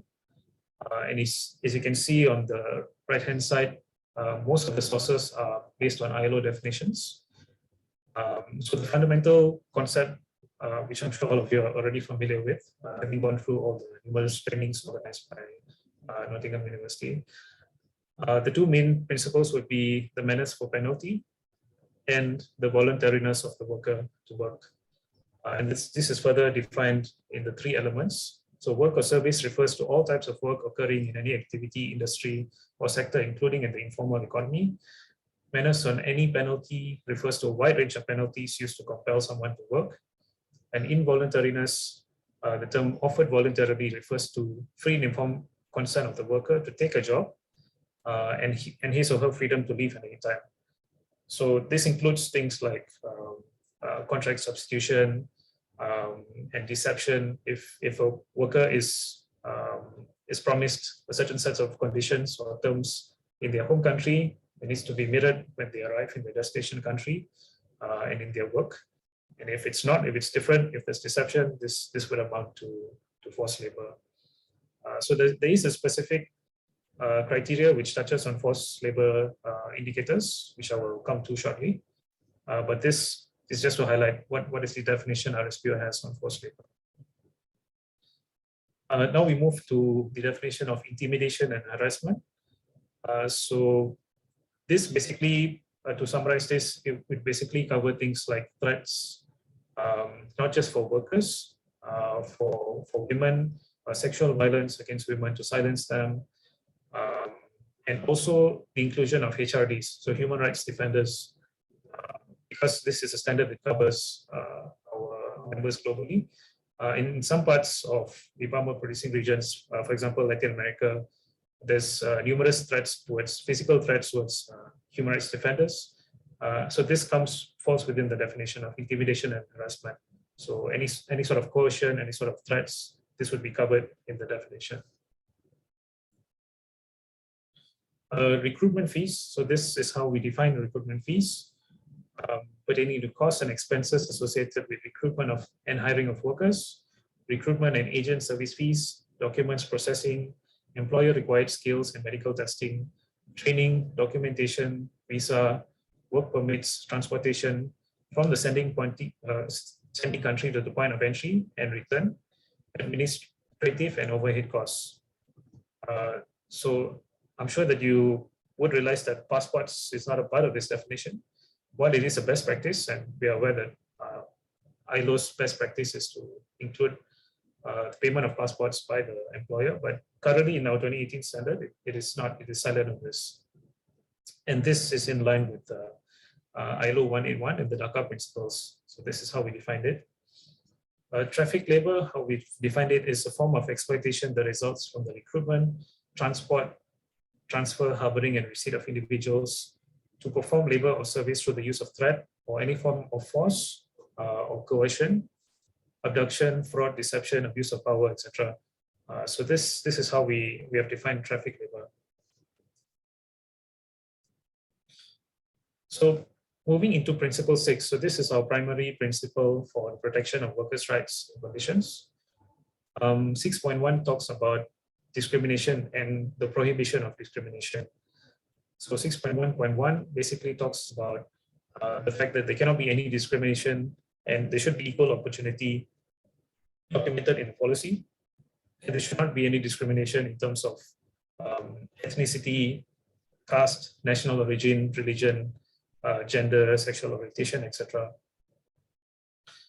6.1.2 mentions that there is evidence that workers and groups for local communities, women and migrant workers have not been discriminated against, and how companies can show that there's evidence of non-payment of recruitment fees.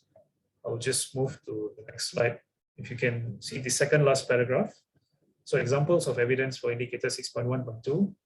This includes contracts between the employer and the agency, contracts between the worker and the agency, clear company policies and recruitment procedures, and confirmation by workers and agencies that no recruitment fees are charged. So this can be verbally or through documentation. So that would be the evidence that companies can submit to conform to indicator 6.1.2. Moving on to 6.1.3, the unit of certification demonstrates that recruitment, selection, hiring, access to training and promotion are based on skills, capabilities, qualities, and medical fitness necessary for the jobs. So this is basically on the merits of the worker itself and not through any other means of payment, things like that. Also to highlight that foreign and migrant workers should not be paying anything that the local worker is not required to pay unless it's mandated by law. And this is further, guidance for this is further elaborated. For example, for Malaysia national interpretation, there's specific items in which should be paid by a worker or the employer specific to Malaysian regulation. But of course, it will not be reflected here because, as I mentioned earlier, this is the global standard meant for growers. And 6.1.4 talks about pregnancy testing and that it's not used as a discriminatory measure. It's only permissible when it's legally mandated. So it's not compulsory that during the recruitment testing or at the point of entering into work that they need to be tested for pregnancy. It's only when it's legally mandated, or it should not be used as a tool for discrimination. And if there's a female is pregnant, they should be offered alternative work. If it's not safe for them, for their unborn child to take on certain work, there should be alternative work that is provided to them.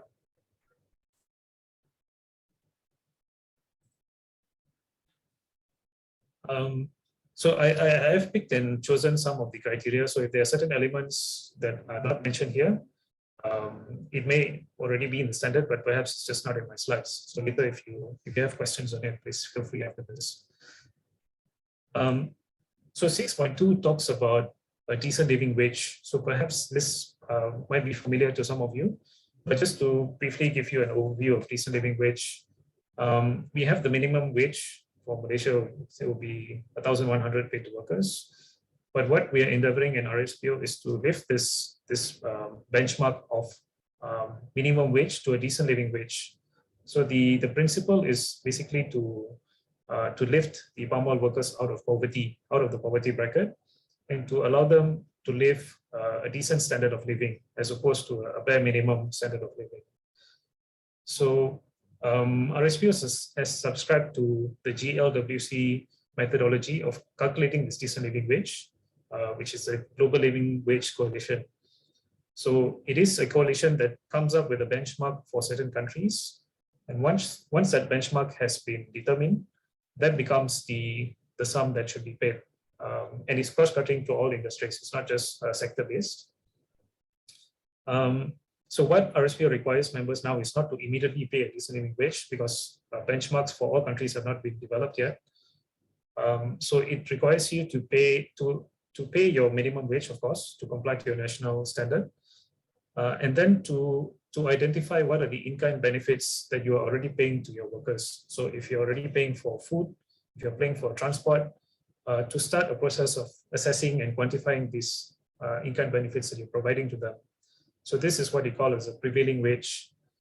So once you have assessed that, you have come up with that those figures, when the benchmark has finally been identified by the GLWC or by the DLW task force, which we have, then you need to have a time-bound plan to meet the decent living wage based on the assessments that you have. So, for example, in Malaysia, it's 1,100 minimum wage. So if in your assessments, if you're already paying your worker, let's just say for your transportation, your housing, etc., you're paying maybe 400 or 500 already once you've quantified it. And then when the benchmark is developed, and just say it's 500, 1,500, the decent living wage for Sabah, for example.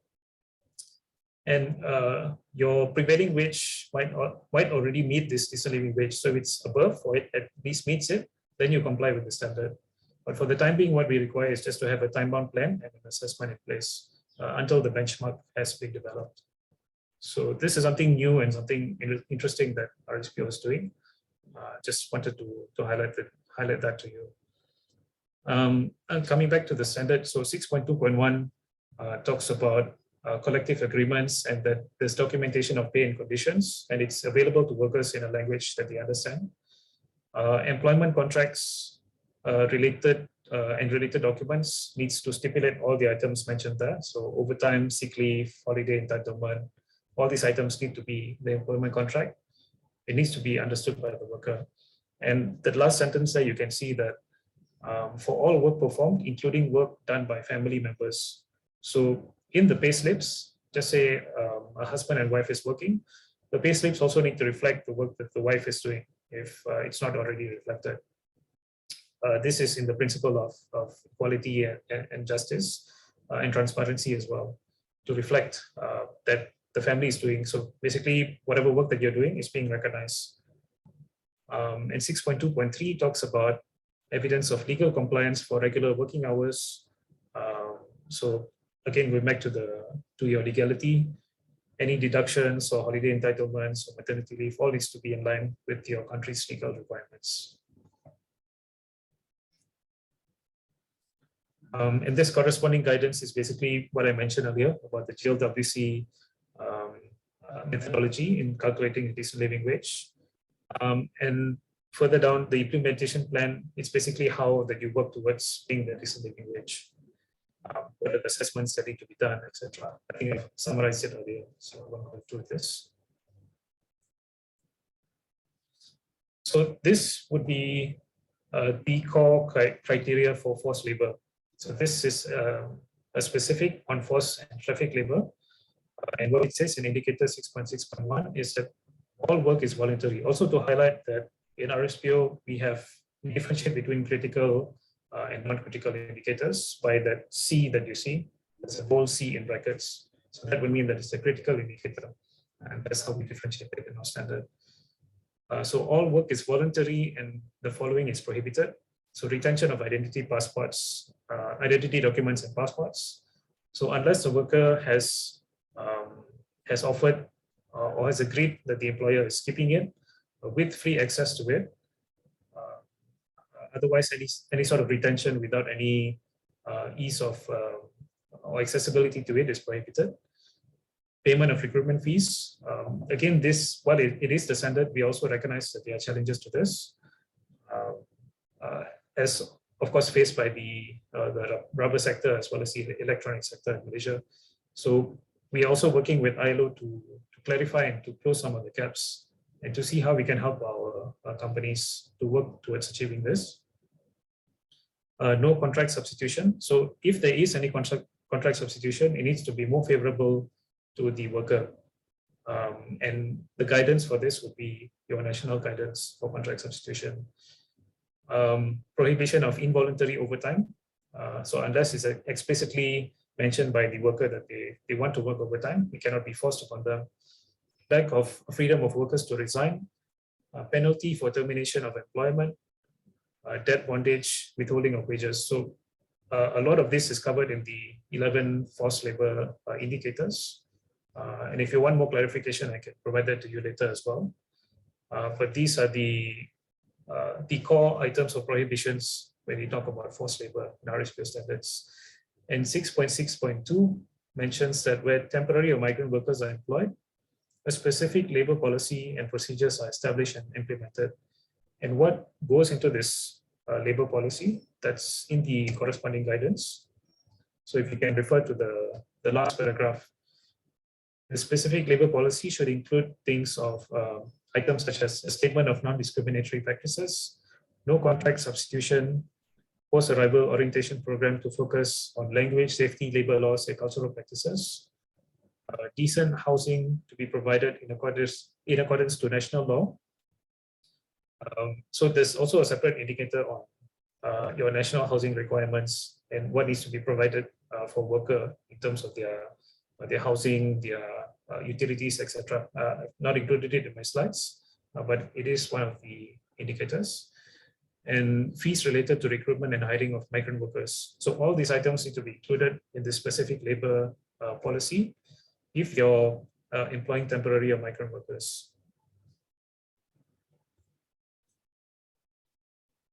Okay, so I've come to the end of my presentation, but before I go into the question and answers, I understand that there were some questions related to child labor as well and young persons. I've not included it in my slides. And how we defined child labor in RSPO is any workers below the age of 18 are considered children. But we also have the education of young workers. I think Amajit earlier was mentioning the suggestions that he gave to MSPO to include. So it's pretty aligned to what he mentioned. Young workers, we define it as those who are between the ages of 15 to 18. They can be employed, gainfully employed, but they cannot be conducting any hazardous work. Anything that affects their mental, emotional, and physical well-being. They ideally by right need to be in school, in learning. So anything that jeopardizes their normal life, their physical, emotional, and mental health and well-being, this kind of work cannot be exacted or required for these young workers. So I think I've significantly covered everything, but I'm sure all of you would have a lot of questions. So I'll just pause here and take any questions you may have. Over to you, Sabita, to moderate this.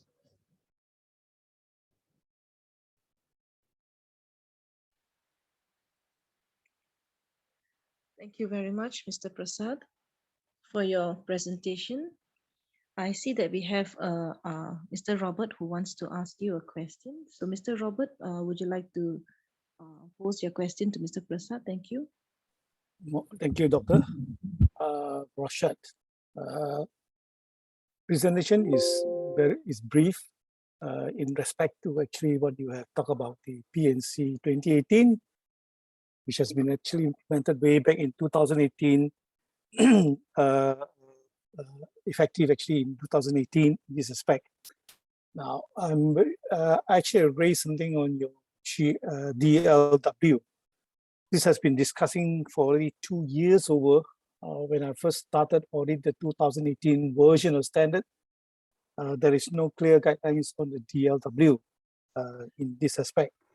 So what is the platform now as regards to this DLW, in what relationship that RSPO is working on, where it's actually applied across the board throughout the world in different regions, different countries, different areas of north, south, east, west, or wherever they are actually located. Just like in Malaysia, the disparity between in Peninsula itself, between estates in the south compared to the north or into the central part of the country, or compared to Sabah, Sarawak, actually varies in terms of even the small townships where they are located. Example in Sabah, like Lahad Datu, Tawau, Sandakan, Teningau, and those places are different. Same goes to Sarawak and Baram, and all these places are different. How is actually the guidelines coming out for this DLW in this aspect? Are you looking actually into the food basket arrangement to have a more appropriate kind of DLW to be implemented as according to the GLWC, where they actually have a very good guideline under the anchor methodology? So going forward, it's already 3 years now we're talking about this DLW. When will it be likelihood to be in place and implemented? Thank you. Thanks, Robert. Thanks for your question. So yes, we recognize that this is a 2018 standard, and there have been guidances that have emerged since then. There's also been an interim measure that has been announced by the Board of Governors. So as I mentioned earlier during my explanation for decent living wage, the interim measure currently is that if your country or your region does not have a GLWC benchmark, then you will need to pay the minimum wage for that country, and you need to start your assessments of your prevailing wage. So we have two guidances that we have released. One is on understanding the GLWC methodology, and one more is on the prevailing wage calculation. So what you said is correct. So for different regions, even within Malaysia, for example, Lahad Datu might have a different food basket. Their quantification of their nutritious food is different compared to Kuala Lumpur or Putrajaya. But what we have right now, or what we require of members, at least for auditing purposes, is that you meet your minimum wage, you calculate your prevailing wage based on your in-kind benefits that you're already providing. So your transportation, your education, your food, start to quantify it, start to assess it, so that when there is a GLWC confirmed benchmark, then you start your time-bound plan or your implementation process to meet this benchmark. So until then, we have our DLW task force, which is again our group of stakeholders who are working on developing benchmarks for the palm oil regions. So it is a complex process, but this is what we require of members currently. So is there any studies undertaken in any plantations by states in this aspect of actually doing a complete social studies on the workers' strata form, that what are their spending needs and how much is spent on this? I think so far as I know, there's only one company has properly documented this food basket. If you like, actually I can share with you offline on this, where I've actually been auditing this company for 6 years. And that is actually my key area for the auditing of this particular food basket, to ensure that the workers are actually paid according to what they're supposed to be paid along the line. I also did some studies back here in Malaysia on an estate, how much actually they spend additional for each worker for each month that actually they need to spend. And that actually brings back down to establish a proper DLW in every locations that they are operating. If you like, we can talk it offline, Rashad. Thank you. Thank you, Robert. Can I ask follow-up question on DLW? Actually, okay. Can I maybe respond to Robert first, if you don't mind? Why not? It's the same question. Sorry, my apologies to all participants. I would like all participants to, I request to keep your questions to say 30 seconds. Thank you so much. Yeah, it's follow-up. Can I? Okay, I'm Amarjit Singh. Yeah, I am Rajit. I believe that DIW should be calculated for individual plantation. It cannot be for a group. So it's very difficult, because you talk about Lahad Datu, the living standard is different compared to estate, which is 200 kilometers away from Lahadatu. So just like SA 1000, it should be individual estates or plantation or mills, calculating it individually. And during calculation, of course, we use anchor methodology. It's very simple, not difficult, because how many calories, what they need, the food, how many children they have, and how many units. It's not that difficult. I don't know why it's so difficult. Some people say. Another thing is that when they calculate 50% of the workers who are involved should be workers, because we are trying to protect the workers. So the workers themselves should be involved in calculating the DLW. And I too have I did about 2-3 years ago web-based system where I can even share with you how to calculate DLW, where they can sit in office and do themselves and get the DLW. If there's something about even entertainment you have to put about the mobile phone and all that. So I think you can answer the earlier question. Okay. Thank you. Thanks, Amajit. I think that will be very useful. We can probably touch base after this, Robert and Amajit, and I can get all the materials from you. That will be very useful. My colleague is actually working closely with the DLW task force in discussions. So I think these materials will be very useful. Can I ask another question? Yes, sure. You have principle and criteria, then you have the guidance for forced labor. Why not the guidance? Because some of them is a shall, that means they must do it. Why not just put in the principle and criteria? Why you want to have a separate guidance? Some of it really they have to comply. It's a requirement. Yeah. So that there are certain elements, and one of the things you write there is C. What's the meaning of C in principle and criteria? What? C. So C means critical. It's a critical. Actually, all are critical. Indicator. All are critical. And it's the auditor who should make decision whether it's major, minor. All are critical, which I saw some of them don't have the C about contracts. It's also critical to me from the workers' point of view. And another thing, there should not be any national interpretation. Everything should be in the standard principle and criteria. And if possible, remove the mill, because sustainability requirement for mills is totally different from estates. It should not be part of the same principle and criteria. I know it's a membership organization. The members decide what standard they want to have for sustainability. I'm aware of that, but I think there should be, everything should be in the standard for mills. It should be like MSPO. Plantation at different standard, mills are different, refinery different, and then traders and all that. It should not be all lumped together in principle and criteria. And it's very thick, too thick to be a standard. It should be direct to the point, what's the requirement. Currently, yeah, okay, that's only my suggestion. Thank you very much. Thank you so much, Thanks. Mr. Thanks so much. Maybe I can respond to that. So what we're also doing in, as I mentioned earlier, these principles and criteria specifically for farmer producers. So we also have the supply chain standard. We also have a new standard for independent smallholders, which was released in 2019. And what we're doing now is to also come up with a shared responsibility requirements for all, as you mentioned, all the other downstream actors. So the refineries, the CGMs, even the social NGOs and all the other representatives or the stakeholders. We are in the process of developing requirements that they should meet. So not just for the farmer growers. So this is something that we're in discussions. We have a separate working group working on this. It's called the Shared Responsibility Working Group. And in response to your comment on the critical indicator, I also have my colleague online, Mr. Wan Muktade. He's the head of integrity for assurance. Wan, do you have any comment in relation to that critical, non-critical indicators? Hello everyone, just testing 1, 2, 3. Can you hear us? Okay, can you hear me?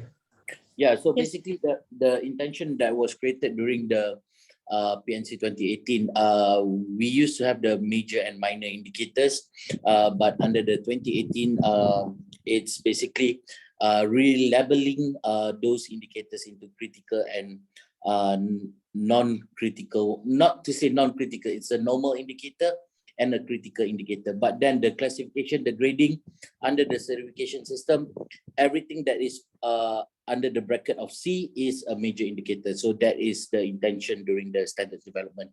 But then again, we do understand your predicament, Mr. Amajit. Thank you for that. Okay, coming back to this, ISO IEC 17021 Part 1, the major definition is about breakdown the system and all that. So I think there should not be any critical. The auditor should decide whether it's major, minor, or whatever. It should not be stated by your members or anybody. It should be by the auditors who decide.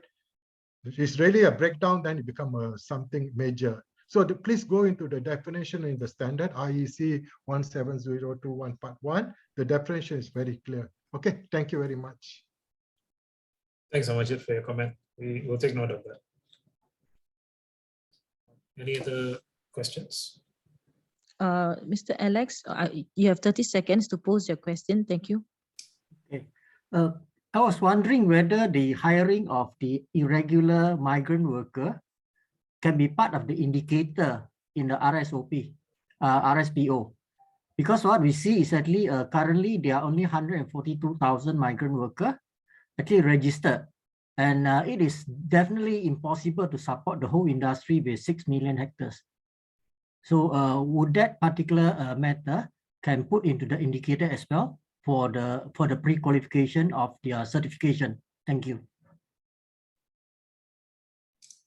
So your suggestion, just to clarify, so your suggestion is to include migrant workers as a part of, I'm not very clear on your question. Maybe you can rephrase it. I'm getting to the point that actually what we call the industry itself, especially the upstream industry, is actually hiring more irregular migrant than the regular migrant worker, meaning that those who have the permit, yeah? And then in this particular situation, when it involved with the hiring of irregular, that involved quite a number of forced labor, as well as the human trafficking aspect of it. Thank you. Apologies. Can more participants please mute your microphones? Thank you. So if I can go back to my slides. So under 6.6.2, it does mention as a critical indicator here that temporary or migrant workers, where they are employed, there needs to be a specific labor policy and procedures that are implemented. So it's already a part of the standard. So I'm not clear on what really your suggestion is.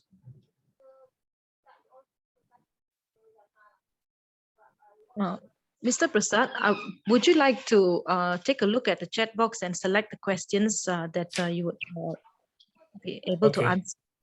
Yeah, sure. I think that would be easier, isn't it? Thanks so much. Yeah, let me just browse through. I'm not sure if I've addressed some of these questions already. Just give me a minute, yeah. Subramaniam question is very good regarding calibration of auditors. Sorry, Amajit, if you can read it out to me, because there are a lot of questions. This is about Subramaniam. He's talking about, does RSPO calibrate or qualify the auditors from CB, because there is a lot of discrepancy. My English is not that good, from CB to CB. What is your comment? Because the standard, I mean, principle and criteria is not very clear. You have guidance and all that. So the requirements are not very clearly stated. Every auditor have a different interpretation. So he's asking you, how are you going to have a calibration? Which during my SGS time also we find it's very difficult. Every auditor have different, because of their background and all that, you know, they give different NCs. So I think the standard should be, the requirement should be very accurate to the point. And that should, certain things of guidance should be in the standard. Thanks so much. Yeah. So I will respond to this, and one, if you have anything else to add on, please feel free. So what we also have in our in RSPO is a certification system document. So this will dictate all the auditor's requirements. What are your qualifications? What is your audit process? Things like that. We also have the audit checklist for RSPO, and this calibration process was done together with the auditors and the CBs to ensure that they have their voice heard as well, because this is a checklist which they will be using in the field.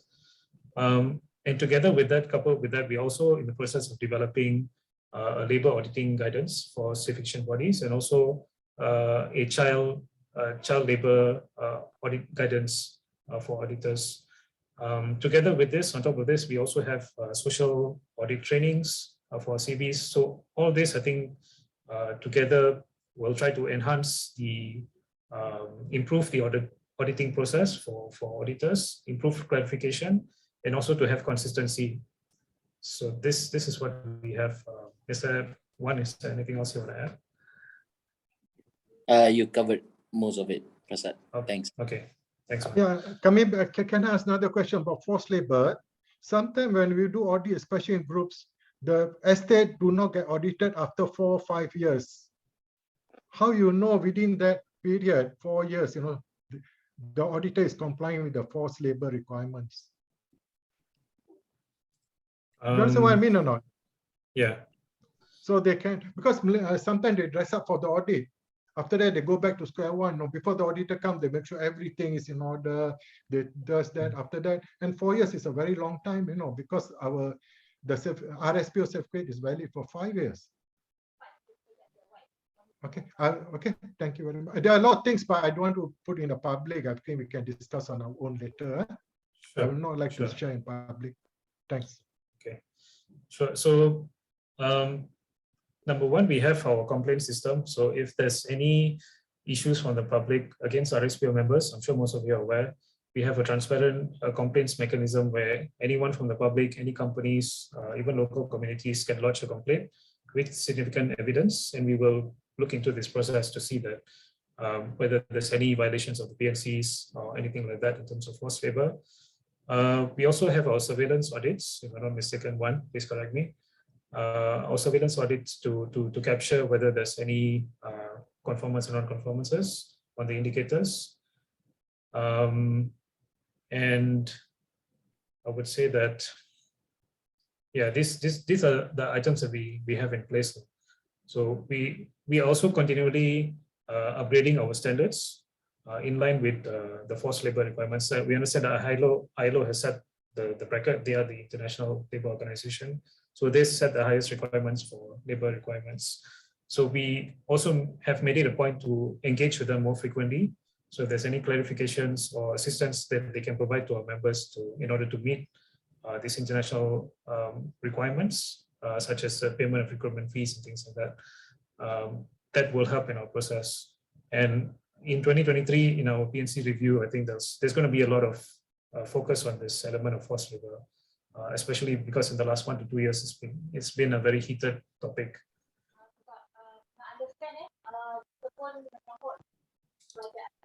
Maybe I'll take another 1 or 2 questions more. Mr. Alex, sorry, Mr. Prasad, there are many questions in the chat box. Would you like to scroll and Sure, select one? Yeah. Thank you so much. Sure, I'm having a look at it now. Also going back to the previous question on prevailing wage, if you want to have a look at the guidances, we have it in our resource hub, the Human Rights Resource Hub. So you can just type that in the search in the RSPO website. There are 2 guidances on decent living wage and the prevailing wage. We've also done a comparison and examples used for Sabah and the urban states. So not just for Malaysia, for Indonesia as well, and Ghana and Latin America. So that's something you can check out if you're interested.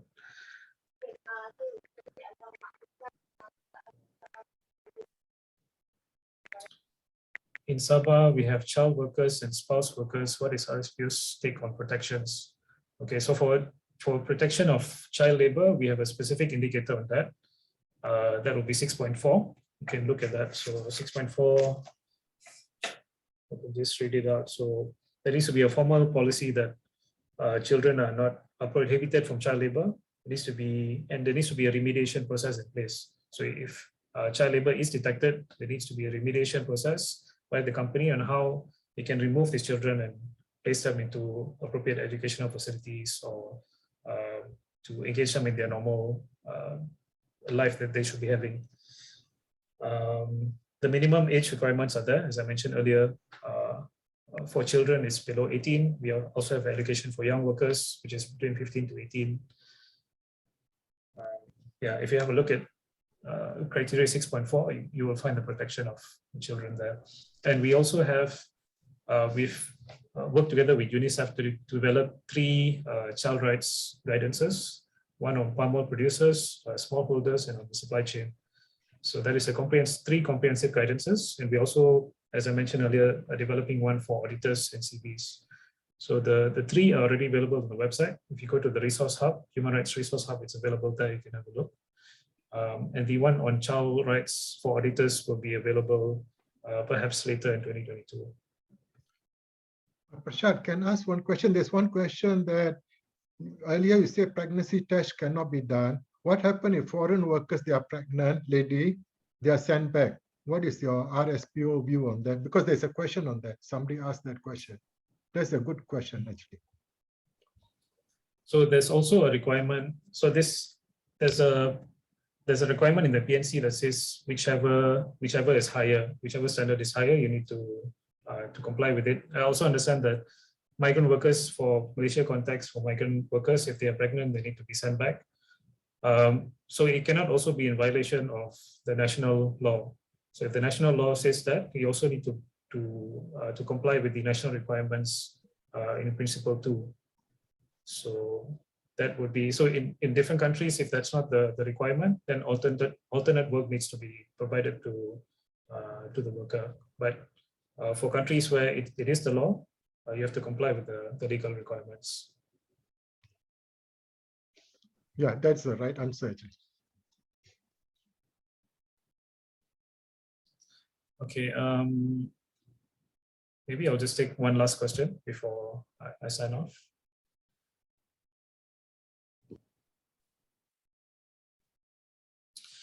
Plantation and farm oil companies and many migrant workers in the sector are being exploited. They have no security. What can be done to improve the situation of lack of accommodation, clean drink, water, food, medical treatment? Okay, so we have specific indicators on this in terms of medical provision, utilities. So if you look at principle 6.7, it talks about the health and safety of workers. So everything is mentioned there. So free provision of PPE, sanitation facilities for those sprayers who are applying pesticides, so that workers can change out of their PPE. And 6.7.4 talks about medical care and accident insurance. So all this needs to be provided by RSPO members. And we talk about utilities. We can look at 6.2.4, which talks about adequate housing, sanitation facilities, water supplies, medical, educational, and welfare amenities needs to be in line with national standards or above. So when there's no national laws on this, it needs to be in line with ILO's guidance on workers' housing recommendations number 115. So I think this is all covered by the standard currently. So I think I will stop here, Savita. Thank you very much, Mr. Prasad, for your presentation and also for answering the questions. And thank you so much, participants, for posing the questions and also contributing to this session by giving your critiques and also your comments and suggestions regarding MSPO and RSPO standard. And I would like to also draw your attention. I pasted a link in the chat box for future training. So we'll be keeping you all updated. So for this week, we have a training which we have planned, but we are unable to confirm it at this moment. So please refer to the FB link, and we will also be sending all participants who have registered our updates for future training. So there'll be, I don't think anybody will miss out anything. So don't worry, we will keep you posted. And once again, I would like to thank Mr. Prasad, Encik Haris, and all participants for your time, your effort, and also most importantly, your active participation in today's training session. So I wish you all long life, good health, and stay safe. And on behalf of the University of Nottingham, Malaysia, and also British High Commission, I would like to thank once again Mr. Prasad and also Encik Haris. And for those of you who are asking about certificates, yeah, so the certificates we will be sending follow-up emails. So each training will have a certificate, as well as there'll be a certificate of completion for those who have attended all the full trainings. So we are also conferring certificates on those who attend individual trainings. Thank you so much, and wish you a happy day and wonderful evening. Thank you so much. Thank you very much. Bye, everyone. Thank you. Bye-bye.